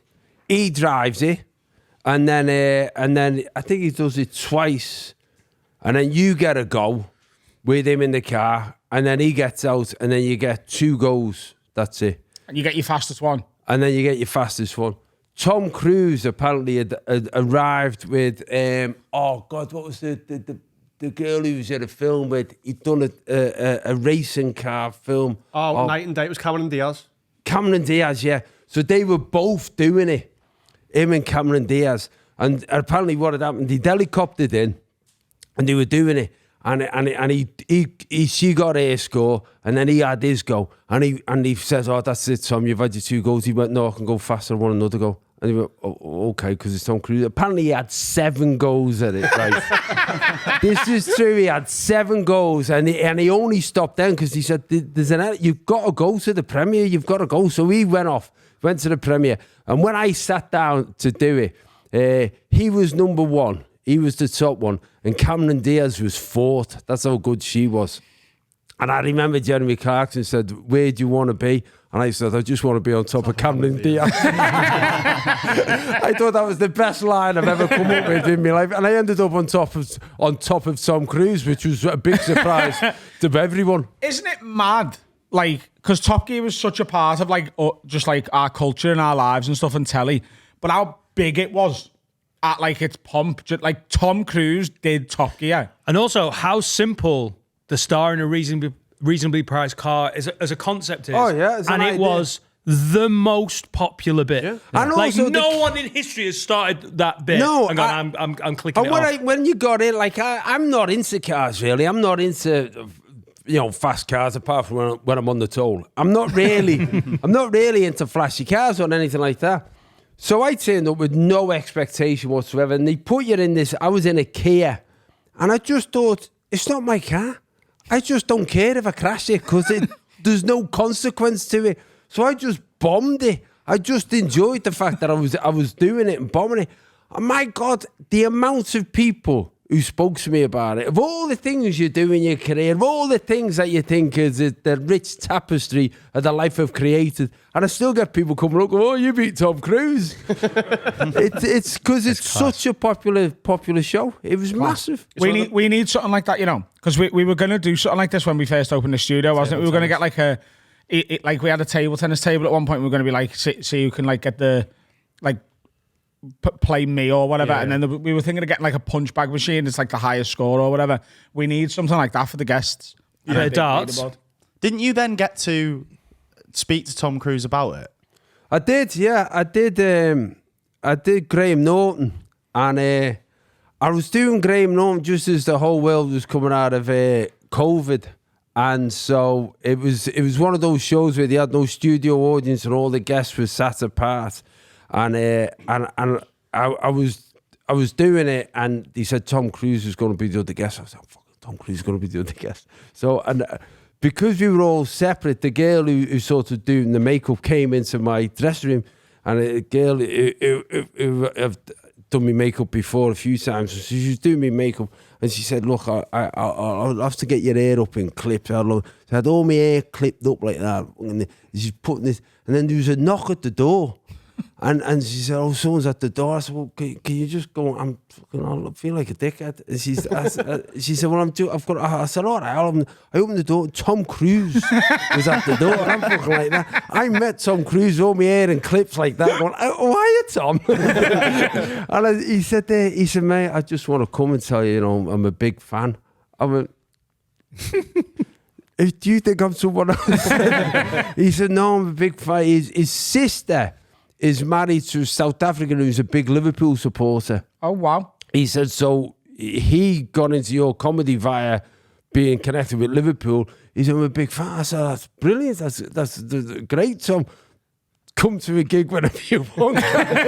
He hasn't been. But then we got onto the show, and then he was talking about it. Then he was saying, like, he was saying, you must have been fast. And I was thinking, fucking 2 goals I had. You know what I mean? We're mates, but I really know you had 7 goals.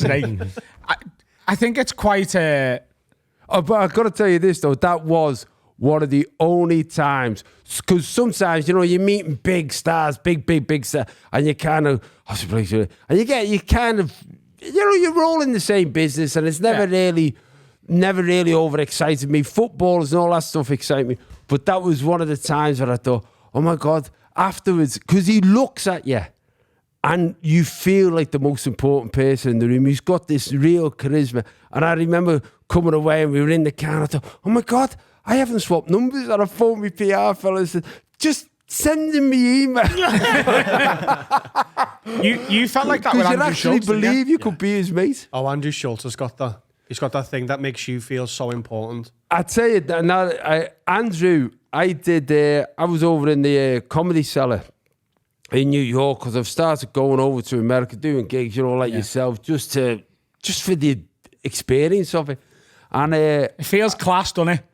Being on stage at the Cellar, you feel like your dick just twinges a bit. There's just something about that place. There's something about the history of it. There's something about like going on and 99% of the room haven't got a clue who you are. Yeah. And you've got to win them over again. It was brilliant, but there's that table at the top, isn't it? The comedian's table. So I'm sort of chatting, and there was a few people on, and Andrew was there, and he said, oh, I'm coming over to the UK to do gigs.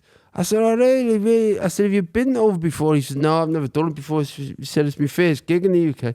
I said, what are you doing? He said, the Royal Albert Hall. What? And then when I got home and I was talking to me kids, my lad, the lad who had this sweatshirt on, I said, have you heard of Andrew Schultz? He said, oh, he's brilliant.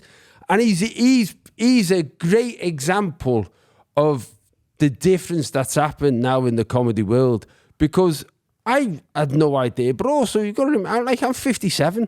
I'm not his target audience. I'm not one of the lads looking to see what's trending on YouTube and all that stuff. My lads are. So you end up with these people now who are breaking through, who would never have broke through when I was breaking through 20 odd years ago, where you had to get on telly.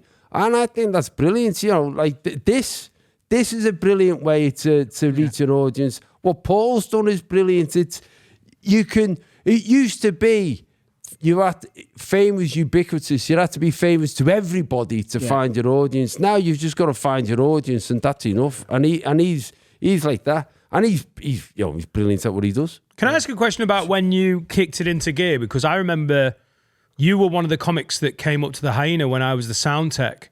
So you were maybe the 10th. No, it was January 2002. So you'd have been maybe like the 6th or 7th comic, and it was the night that Dave Johns compared. Am I allowed to tell the story? Tell him, please tell him. I'd love to hear the story from your perspective. Because put the whole thing into context.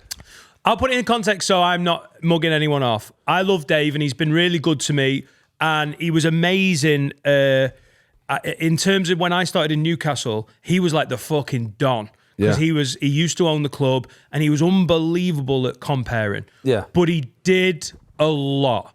Like, when people go, I'll tell you what, he's so-and-so's done 20 minutes comparing there. Dave Johns did whatever he wanted. Like, I saw him do 40 before he brought an act on if he was in the mood. And don't get me wrong, he was ripping. And I think he'd done quite a chunk, and I think you were opening that night. I was opening for Addy Berg. Yeah. And Addy van der Berg. Yeah. And you didn't have a great one. It wasn't like, no, because I'd never met you before. You went pretty well. No, it was when people say if you ever died, that was me death. You're being fucking generous. I'd tell you how well it went. The audience started having a chat. The audience just started talking amongst themselves. No one heckled. People just went. And I remember the moment, stood on the stage, man, and thinking, fucking hell. So I just went, all right then. Ask me a question or shout something out, and everyone went, no. So I remember it not being great. Yeah. But and that was the first night. I think you died with honour. Like, I'm not just... you didn't panic or whatever. You did that sort of like, all right, because I saw people dying, like, you could see the frenzy hitting them of like, oh, fucking hell. And then Dave Johns went on after you, and they clapped him back on because he was coming back on. And he went, don't worry, Dave's here. I'm like an emergency comedian. Says break here in case of shit first act. and listen, I'd been working as like sound man at a comedy club, and all of us at the back, at the staff, were like, oh, damn. See, as harsh as that is, and as brutal as that is, I think the job of the compere is to guide the audience through the night. And if obviously it's horrible when any of us have a shocker, and we've all had bad gigs. But if you have a bad gig, I think, like, I've had bad gigs where on the way past, I've been like to the compere, do what you need to do. If you need to throw me under, and I've done it before, and I've seen Paul Smith do it, like on like new act nights where like someone goes on and stinks the gaff out, and he's gone on and said, we're going to tie some flowers to the mic stand in the break, like go and get a bevy. But there is a bit of an unwritten code, though, to not cunt off professional acts that you're on a bit. Do you know what I mean? I get what you mean in like, you've got a job to, you've got to make it all right. But then the act who goes, hang on, could you not be a cunt, has a point as well. I remember Tim Clark. Remember Tim Clark? Yeah. Brilliant compere. And if anyone ever died, he would go on and win the room round by going, listen, comedy's a hard job. He's just come on here. He's a new act. He's trying to get his way in his will. We've all done that. We've all had to have a go. It hasn't worked for him for tonight, but maybe next time you see him, we'll do. So please give him a round of applause. Lifts the room up. Nice. Dave Johns went, don't blame me. I didn't book the acts. and I remember thinking, you couldn't. And he come off. And I've never really spoke about this publicly. I've sort of caught up with Dave about it since he came off. And what had happened... It was 2002. I'd been doing it just over about 18 months, something like that. And I was still working, and I was working for a pharmaceutical company. So I'd arranged to do this. It was my first weekend away outside of doing Liverpool or Manchester. My first weekend at a comedy club, doing a Thursday, Friday, Saturday. and I'd done something somewhere, and Ross Noble had been on the bill. And we were talking after, and he went, "How long have you been doing it?" I said, "At that point, I've been doing it about 6 months or something." He said, "Have you died on your ass yet?" I said, "No, not yet. I don't think so." I said, "But I don't know." I said, "Because it's kind of like one person left, she wins." He went, No. He said, "You will die on your ass." He said, "Everyone dies on their ass." He said, "The worst thing to do is to die on your ass when you're doing a weekend somewhere." He said, "Because you've got to go back in. And no one wants to look you in the face. None of the bar staff want to look at you. None of the bar, everyone." And I had that. I had that sort of locked in my head. Go up to Newcastle. Go on this Thursday night. Proper died. I mean, you're being generous. Fucking proper died. I mean, you were the sound man. I think I blame you. Anyway, I proper died. I walked off. Dave Johns goes on, does that, as you say, wins the audience over, but takes the piss out of me. And then he comes, he went, and there was an interval afterwards. So the interval on, he comes into the room. I'm there, Addy Berg's there. It's a tiny room as well. Tiny room. And I went, "What the fuck was that?" And he said, "What?" I said, "What the fuck was that? You didn't have to do that." And he went, "Mate, I think this gig's too big for you." I said, "This gig's not too big for me." I said, "I'm here all weekend." And I said, "Tell you what, if I die tomorrow, I die on Saturday, I'll give you all my money. But if you take the piss out of me like that again, I'll fucking knock you out." So it's 22 years and I have never known that bit, because I was at the back of the room, like, I literally was like, "I wonder what's happening in there." Oh God, I'd have paid money to know that. So that and Addy was going, "Oh, this is a bit." I said, "No, I'm fucking telling you." I said, "Listen," I said, "You got to do what you got to do, but I will give you my fucking money, but that's not going to happen again." And then I know I wasn't being a big bravado fucking knock it out. I was like embarrassed, but I thought, you don't have to do that. Yeah. And I was annoyed. And then the next day, believe it or not, I was in Newcastle, and I my job at the time was, I was a sales director for a drug that stopped people rejecting their organs after transplantation. So I spent the morning in the transplant unit at Newcastle talking about organ transplantation. And all the way in my head, I'm thinking, "Ah, fucking bald Joe, they took the piss out of me." We're going. And so I'd done the meeting, finished the meeting. I was walking back through the shopping centre, and I thought, I've got to go back and, like what Ross said, no one's going to look me in the face. And I walked past this shop, and there was this pair of crocodile skin shoes. So I thought, I'm buying them. And I bought these crocodile skin shoes, and I thought, I'm going to give myself confidence. And I walked up to I remember it, walking up, there was two bouncers on the door. As I walked up, I could see, they looked at my face and then looked down at my feet to try and not look me in the eye. And I could see them go, "Fuck me, he's got some confidence." And I wore, you probably won't even remember, I wore those shoes that weekend. And since that gig, I must have moved those 4 or 5 times. And I've kept them. And every time we move, me missus goes, "Why have you got these?" And I went, "Just in case. I'm going to keep them just in case." That's true. How did the rest of the weekend go? Fine. It was great. And to be fair, Dave was dead generous on the Friday and Saturday.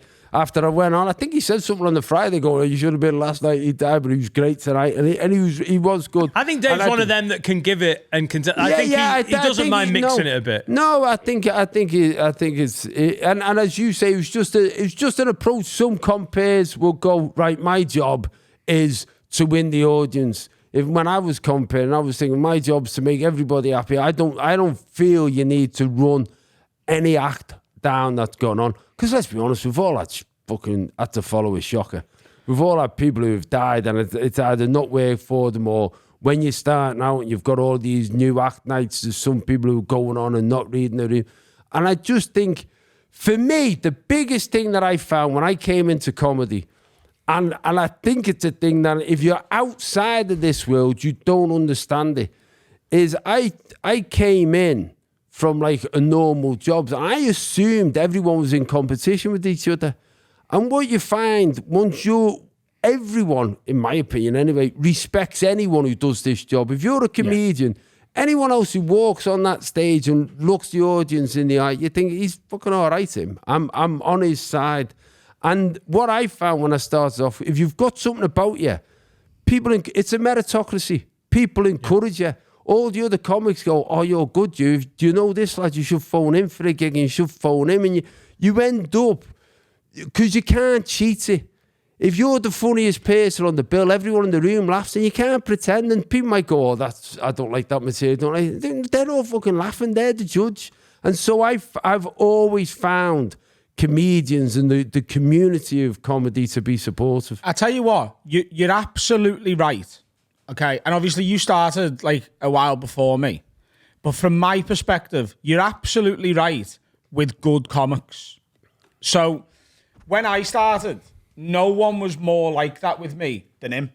Yeah. Like I started and I was doing well and he was like, I'm going to ring Lee Martin, get you in at the Frog and XS Malarkey. And you should, and a gig with Dave Johns at the, what was it called in Chester? The Laughter Lounge. The Laugh-In. The Laugh-In, yeah. So I did a gig there and I had just a blinder, quite new, about 2 years in maybe, like open spot in the middle. And Dave Johns was closing, you were comparing. And you put me into loads. And Dave rang Yvonne, his sister, and was like, put him in at the Hyena and do us a favour, tell Jonglers to answer his emails because he's been emailing and he's getting fuck all back off them. And comics who see me do well, who were good, and had no reason to fear that they were going to get less work as a result of me. Because you want all the good comics on the bill. But there's some comics who sort of at the back of their mind know that I don't want to be too harsh, but they're stealing a living. Do you know what I mean? They know they're there because of a lack of other alternatives. And they hated me because they see me sort of being really cocky and hungry and like, I'm going to fucking get where I want to go. They were always a bit like, I'm not into you. Like, no. And they didn't help. And they would like try and shut doors and whatnot. And like, I'd be like making little posters myself and putting them on Facebook and Twitter and being like, I'm doing 6 gigs this week. And there's like professional comics who were shit, like sneering at it going, who gives a fuck you're doing an open spot for Spiky Mike in Birmingham? Like, who gives a fuck about that? And I'm like, not about that. I'm building like a sort of presence where eventually people will actually be coming. But it's interesting, like for 2 things there. First of all, when you said, when I was new, I'd only been doing it 2 years. Like 2 years in this game is still new. A lot of people come into it and think, well, like any job, you think, oh, well, after 2 years, wouldn't that be? No, you fucking, like I've been doing it 25 years. And I did a gig the other week. And what I did is I was on tour, and the current tour that I'm doing, and the PR lad, my PR fella, Neil said, look, all people want to come and review it. And I said, look, it's not. I said, why? I've sold the tickets. Why do I need to have reviews in? He said, well, they're just asking. I said, well, I'm not bothered I don't need any reviews. And it's just another thing to think about. I said, and also the show's not right. There's just something I couldn't get right. And the audience weren't seeing it. It was working on the night, but I just wasn't getting it right. And then I did Southend.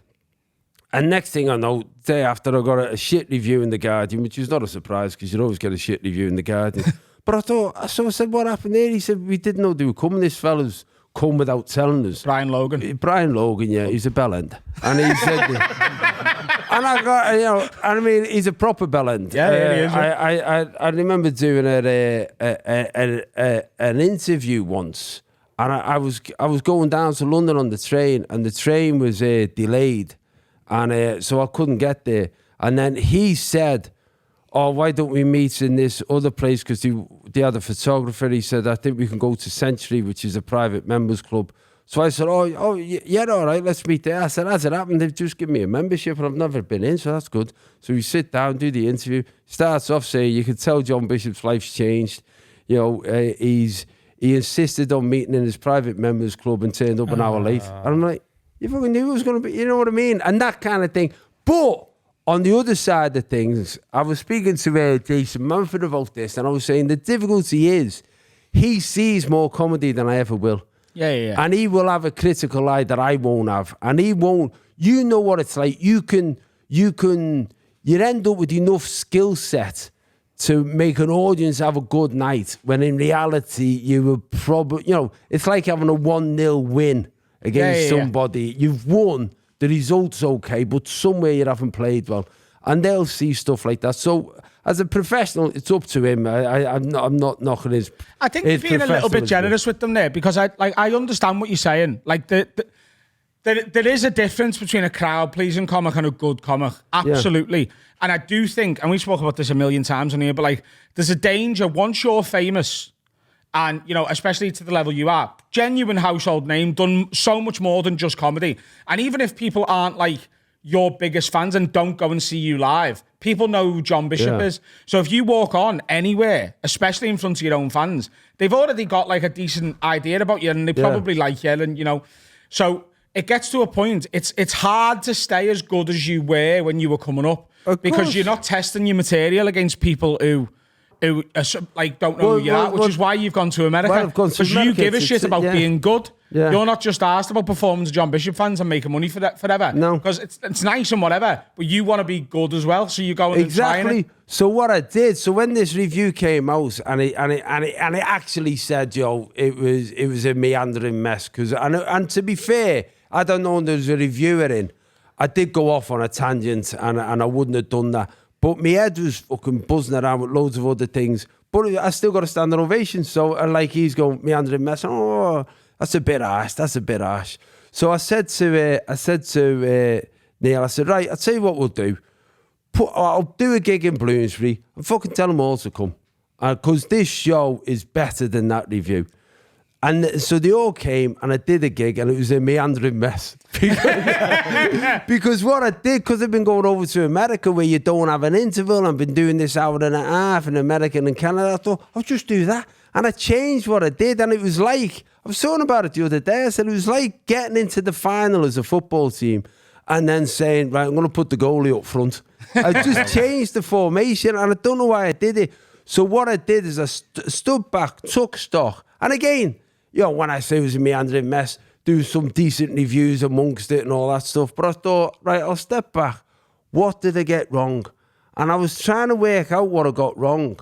And I thought, I can't work this out because it's all in my head. Like, I don't work with anyone else. I don't sit with comic writers or anything like that. And so I thought, and I'm not really good at doing that, swapping jokes with people. I thought what I need is somebody who can have an overview. So I went to this lad Cameron, who was my producer a lot of my telly shows, and I got him in as like a comedy coach. And I said, like, come and watch a few gigs and we've ended up just changing the order of stuff, structuring it in a different way. Like a director, but also looking at I said to him, look, like, as you say, at the level that you get to in this profession, you often don't have anything around you. Andy Murray has been one of the best tennis players in the world. He's never not had a tennis coach. Yeah. He's never gone, I know all I need to know about tennis. I'll make it up from here. Yeah. And that's what I thought. I thought what you need to do as a performer, as a professional, as someone who's got responsibility for your audience, is you need to have somebody who can critique you. Someone like, if you're like Brian Logan, who's not a dickhead, but somebody who can look at you and go, all right, it didn't work for that reason, do this. And I said to Cameron, all I want to be is 1% better. And then when I'm 1% better, I want another 1% more. And it honest to God, it's worked. Like the tour show is now so much more solid. But it's exactly the same material. It's really odd when you look at it like that. Because you know what it's like because we're all storytellers. And so your head runs from one story to another and you weave it all in. But sometimes you don't always punctuate it for the audience. And that's because you're thinking of the next thing you're going to say. And you need somebody sometimes, as you say, to direct you. And sometimes having the goalkeeper, I know that not to leather the analogy, but those nights where you get it wrong are the nights that help get it right. Otherwise you just 100%. My first tour, I got stuck with an order, never change it. That didn't make that show better. I just played it safe almost. Yeah. But those at the end of that show where you're like, what the fuck was I doing there? But you get away. It's the thing that I think when you care about it, and sometimes people don't realise how much, you know, if you like, the better people do care about it. Yeah. And you care about it because every time you're going out, every time you're putting a new tour on, you're trying to give something new, you're trying to make it work, and you're also battling with the fact that you've got a fucking rucksack full of old material that you can pull out at any time that you know is a banger. And you're saying, no, put that back in. I want to try and do something new. And that's the challenge that we've all got. We're trying to keep on creating something as good as the last thing that we created. Yeah. Whereas if you're a band, it's fucking greatest hits on every tour, isn't it? And everyone loves you. Like, everyone loves this. They don't want the new stuff unless it's like a really good one from your new album. The Rolling Stones aren't doing stadiums if they have to do a new show every... Exactly. And that's what I love about this as a profession. But what's the challenge about it? And as you said as well, that's why I've started going to new territories, because I want that walking into a room and not getting a round of applause because they recognise my face. Well, it must be about a year ago now. I was at the store in London and they were like, "Oh, Bish is coming down tonight." And you turned up and I was like, "Oh, you getting ready for a new tour?" And you were just like, "No, I just want to start again." Yeah. Well, that was about the time where, because I did go through this bit about, well, should I do another one? Should I not? And it was me missus, Melly's going, just fucking go and do a gig, you're a miserable guest. I had like about 6 months off not doing anything. And it just did me head in. Yeah. I've got to the end of holidays before, like on the, like, you know, you do like 10 days instead of a week or whatever. And on days like 8, 9 or 10, like I've had like a girlfriend go to me, the night we get back, you are going to the comedy club. Yeah. You're starting to do me like a dog who needs a walk. Yeah. Like, you get him out. But it's an odd thing, innit, when you think about it as a... Because people would say, "Oh, just go out with your mates and make your mates laugh." You go, no, they interrupt. Was there a point, John, that you decided to kick it into gear? Because, like, I remember gigging with you at the Frog, and you, like, I wish I could show people the John Bishop that I remember from that circuit, because within a few years, you were on TV in a suit, and, like, it was so different. You used to be in your jeans and a jumper, and you'd one of the few comics at the Frog who would ask for a stool. And I remember you just drinking a cup of tea. Yeah. And it was honestly like someone had gone, "Hey, John, get off your couch. You're on stage in 3 minutes." And you'd gone, "Fuck it now." But you very, very purposely. And then you disappeared a bit, and I didn't gig with you for a while. And then the next minute you were on TV and you were doing huge shows and you'd just gone. So we weren't close enough that I got the behind the scenes, but was there something that made you go, "I need to change what I'm doing," or? No, well, there was a whole range of circumstances. And you know, like in a career like this, you can't plot it. You can't say, "I'll do that, and then after I'll do that, I'll do this." And what was happening, you know, when I was doing the circuit, I was, for most of the time, I was working in the day, and I had this proper job. It was a proper sales and marketing director of a pharmaceutical company, and it was a very serious drug that we were dealing with. So I had a proper job. So in the night, when other people on the circuit were starting to wear suits, I couldn't wear a suit. I've been doing it in the day. My head was in a different place. Then, when I decided to leave my job and I could wear jeans all day, I thought, I've got to put a suit on. I've got to know I'm going to work. Oh, right. It was a mindset difference. That's so fascinating. I love it. Like, I've got to put a suit on at least one part of the day. Yeah. Like, I can only be casual for 8 hours. Yeah, or I couldn't be, I just had to change yet that this was now. I have never seen anyone look more relaxed on stage than you back in the day. Like, I've never seen anyone. You just rolled in and smashed in a way that you were like, yeah, don't worry about it. Finish me brew. well, part of that also was the fact that I didn't need it. I didn't have it as a life goal that one day I'd be a comedian. I wasn't desperate for it to go well. You know, I had a good job. I'd come up in my nice company car, and I think, well, I'm only getting 70 quid, so I'm not bothered whether it works or doesn't. So that took some of the... Because I didn't have an ambition to be a full-time comedian. So that took some of, I think, the instant nervousness out. And also, it was reverse psychology, sitting on a stool and all that stuff. Because when you're going on in a comedy club and no one knows who you are, the immediate thing that you see is everyone's going, hiya, trying to win the audience over. I'd just walk over the stool, sit down, and I'd go, and they'd all be chatting, and you could see them going... And everyone was quieting down because you're not saying anything, and you just go, "Look, I'm just." You look like a teacher on an inset day. Yeah, I'll be funny in a minute, and then you just carry on. And you know what? It's funny because I'm doing this current tour now that'll end in April, And then I'm doing this 25 year celebration thing next year, which is a big thing for me. I really want to, because I can't believe it's 25 years since we first gig. So I'm doing all the arenas and the Frog and Bucket. So the Frog and Bucket is on the poster. I'm doing the Frog and Bucket, and I'm going to do the Frog and Bucket like that. I'm not like taking the arena show into the Frog and Bucket. I'm backing me jumper on the stool. I'm coming to see that. Sick. I'm blagging a ticket. No, you for can't. that. It's sold out. Should we have a little break? Yeah, I think so. Back. Hello, everyone. Dan Nightingale from the Have a Word podcast that you're watching right now. Do us a favour, like this video and subscribe to our YouTube channel. Follow us on socials at Have a Word Pod. Just share everything. Be a good egg. Get it out there. Back to the episode. I'm sure it's a belter. Obviously, the event will have come and gone once this goes out. But tonight's the Zoe's Place fundraiser at Hot Water, which is why we're lucky enough to have John on the pod. Russell Keynes just texted me and said, is everyone wearing black tie tonight or just normal clothes? And I've told him black tie. Why have you got the idea that it's a black tie event? Nope, but I'm not connecting that. And he's closing as well.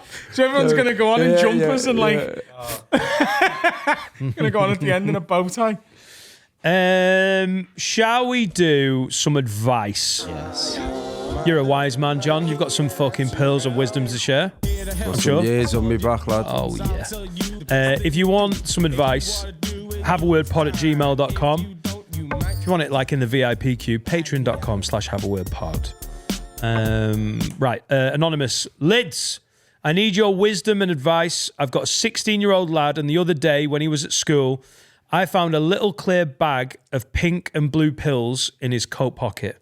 I've not told his mum yet, and I don't know how to bring it up with him or what I'm meant to do. I've just taken it and hid the pills. What should I do, lads? Do I need to be harsh and come down on him, or is there a way to sit him down and have a chat about this? 16. 16 years old. Have one first and see what it is. Yeah, see what it does. It might be boss. That's the rules when you find a bag, innit? I got to be honest, that was a very serious question. I wasn't expecting that. Hey, we don't have to deal with it in a serious way. Have you ever had any? Do you want an honest answer? Not really. I mean, you can if you want. No. I mean, because obviously the other answer is just, as you say, take it and go on and go mad. But the real answer is sit him down and have a chat with him. Yeah. Don't go what mad. Price are you getting these for? The worst thing to do is to go mad at him and go down heavy. Because if you do that, you'll never find who his dealer is. Because I've got a 7-year-old daughter, and she's bad on the spot, and I'm always fighting little bags. Where are you getting this? It is a worry. You're in year 3. I got to be honest. How long have you been doing this pod now? 5 years now. Yeah. How much better do you think your Scouse accent could be? Because every show you're fucking dropping it in. Well better than it was. I know it's fucking.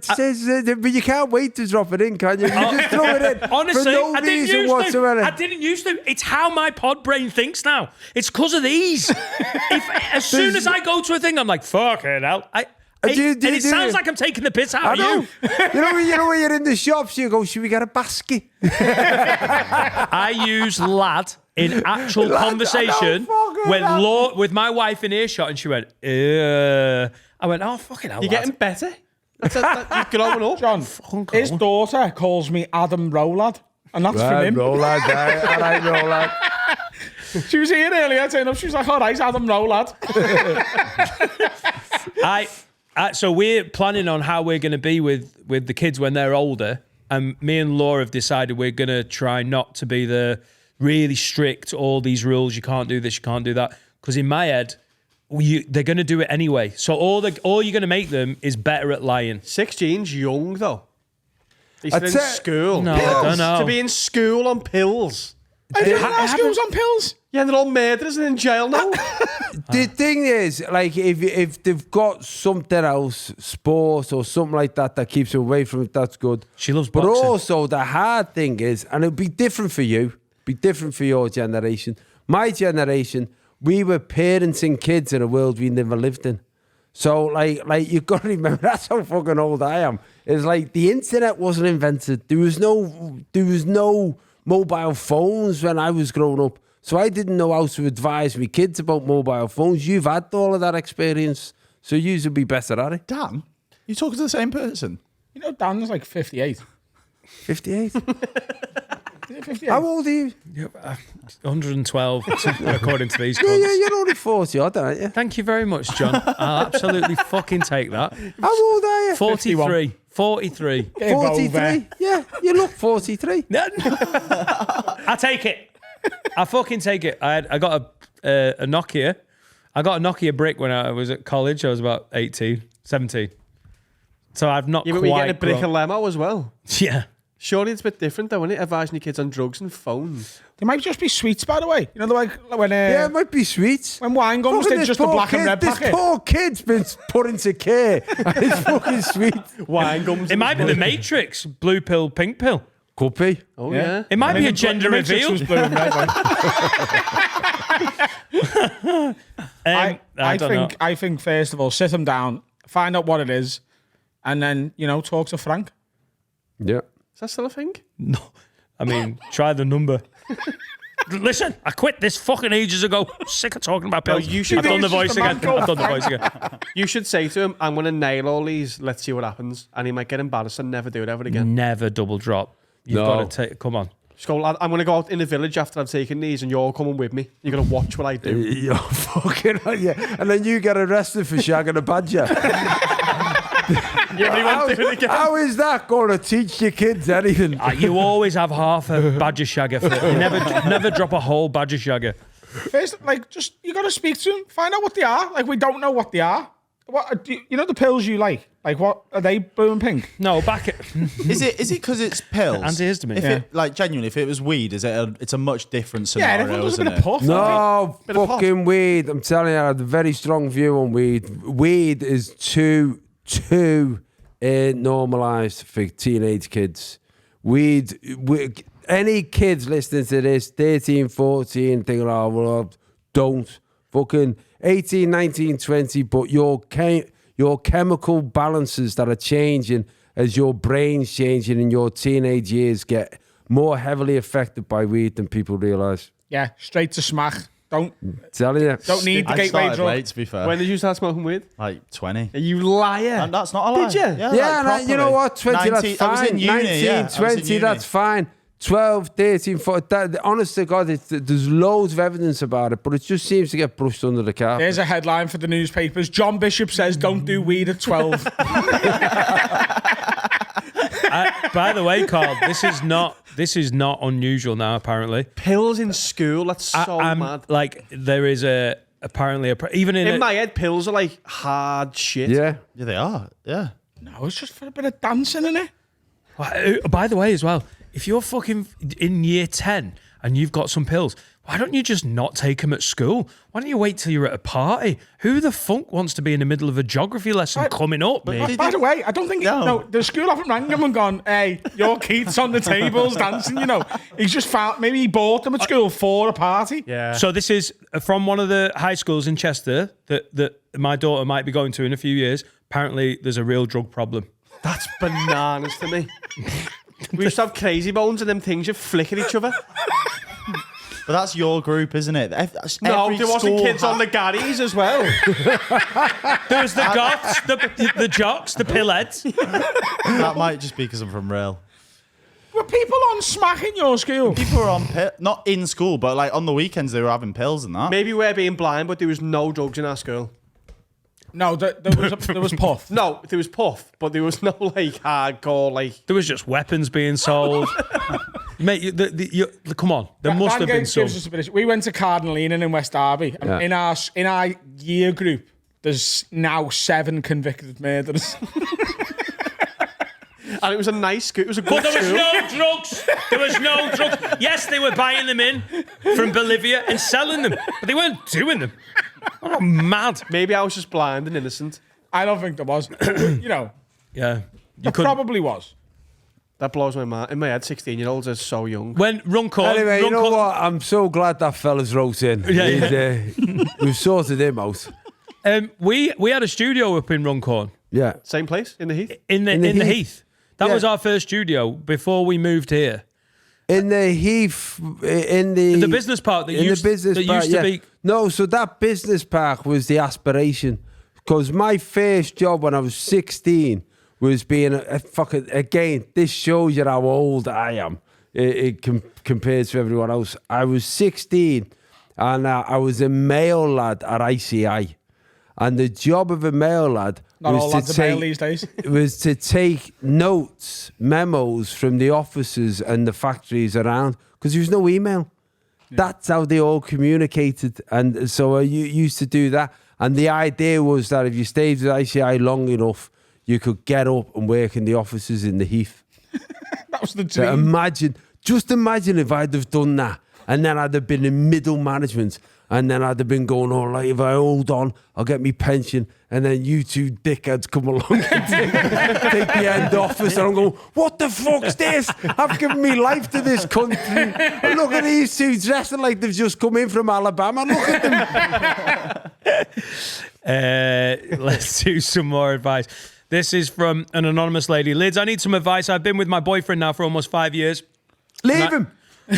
And that's it. I know. And I love him to bits and have always found him attractive. However, the past few months, he's been prematurely going grey at the age of 29. He's insistent on embracing it and doesn't want to dye his hair, but it's making me self-conscious that it looks like he's my dad when we're actually the same age. How do I come to terms with it? Or can I tell him to dye his hair without hurting his feelings? Thanks, Lids. That's from Anonymous. I refuse to believe that there's any women in their late 20s who'd rather have a man with dyed hair than grey hair. I know. And also, I think signing it anonymous was a bit pointless, love.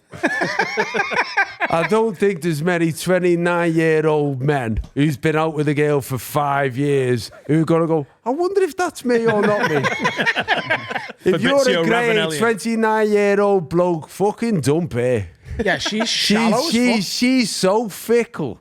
I've said it so many times. I'll take going grey over losing my hair. Yeah, any day. exactly. Yeah. Can be cool. He's got to ban would I, it. yeah. Going bald, I'll tell you. Yeah. You know what I mean? Yeah, all those fellas who go bald because it's the sign that they've got a small penis and they're crap in bed. You know, us with long flowing locks, whatever the colour. Whatever the colour is definitely better than a slaphead. Crap in bed. I've not enjoyed this bit. It's so bad in bed they have to sleep on their own.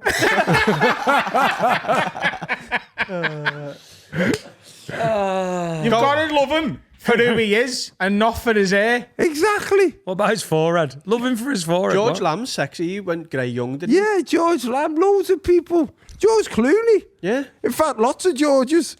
Going Alex great, Zane. going great young. Albus Dumbledore. There's Bishop's great Yeah? and looks cool. Albus Dumbledore's sexy. He's about 400 years old. Yeah, but he's, He Silver didn't go Fox. grey till he was 312. Silver Fox. But then there is those celebrities that cling on to it for too long. Like Paul McCartney was dyeing his hair till he was like 70. I know. Yeah, and he looked ridiculous. Tom Jones was the one, wasn't he? Where he Yeah. was like jet black. He was 82. And then one day went, I can't be Fucking fucking all bothered. pitching the same Tom Jones. The thing with Paul McCartney, though, he wasn't dyed well.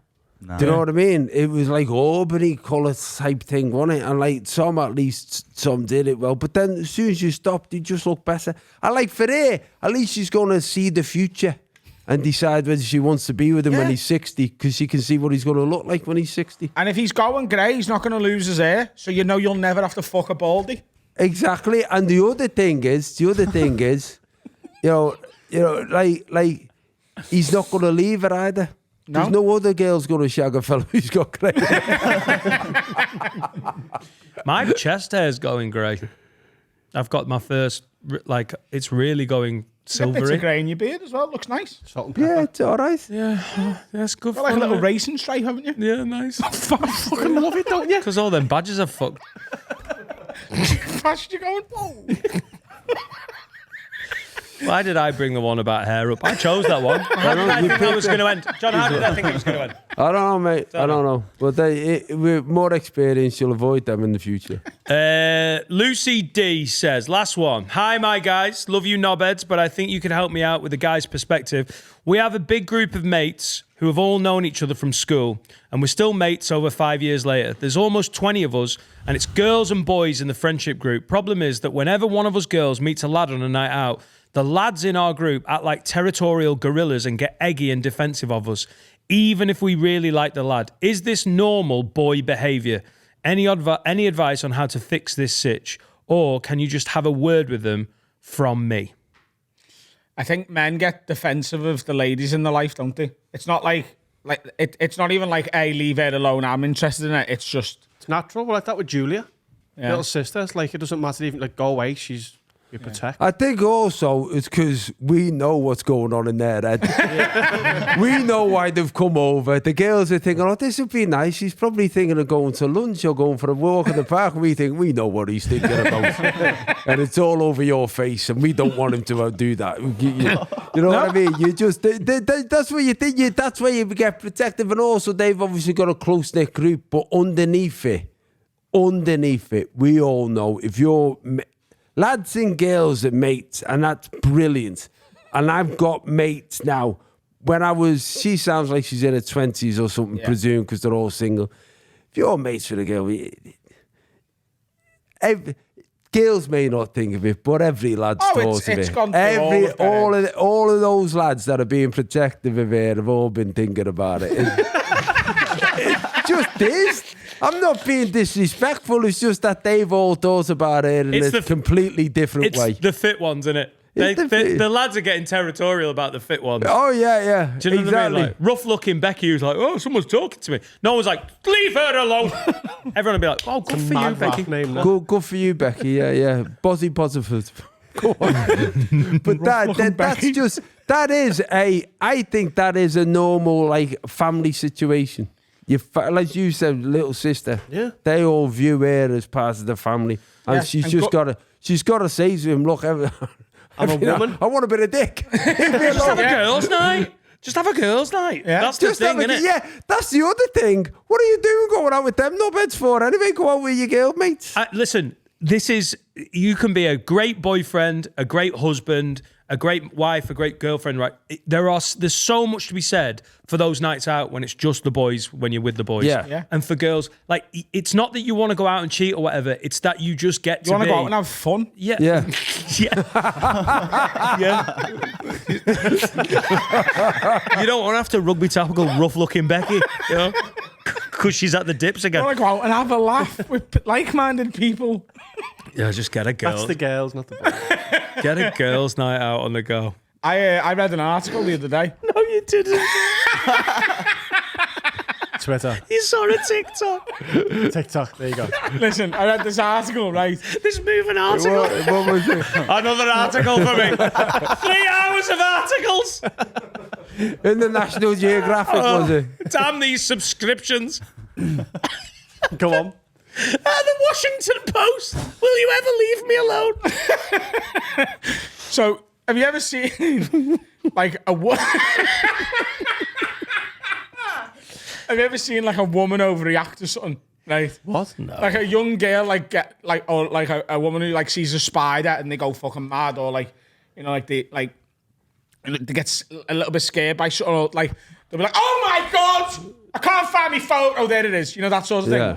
And then men get really like overly pissed off about that. I don't know if you've ever seen that. They're like, "Oh, fucking spider," and they'll scream whatever. And then like the owl fella or the husband will be like, "Fucking hell, Joan! Fucking Christ! No need for that, girl." You know, like a big overreaction. Oh my God, honestly, God, I felt like I was in a scene. He's good, isn't he? Oh, wow. The Adam Rowe acting workshop. Apparently, that's because when a girl gets frightened, a man's instinct, if he's like loving it, is to protect them. So our adrenaline goes to like fight mode. Yeah. Like, oh, what have I got to protect them from? And then we find out that it's fuck all. So we got nothing to do with that energy, but tell them to shut the fuck up and get like, anger out. Yeah. And I read that in the Washington Post.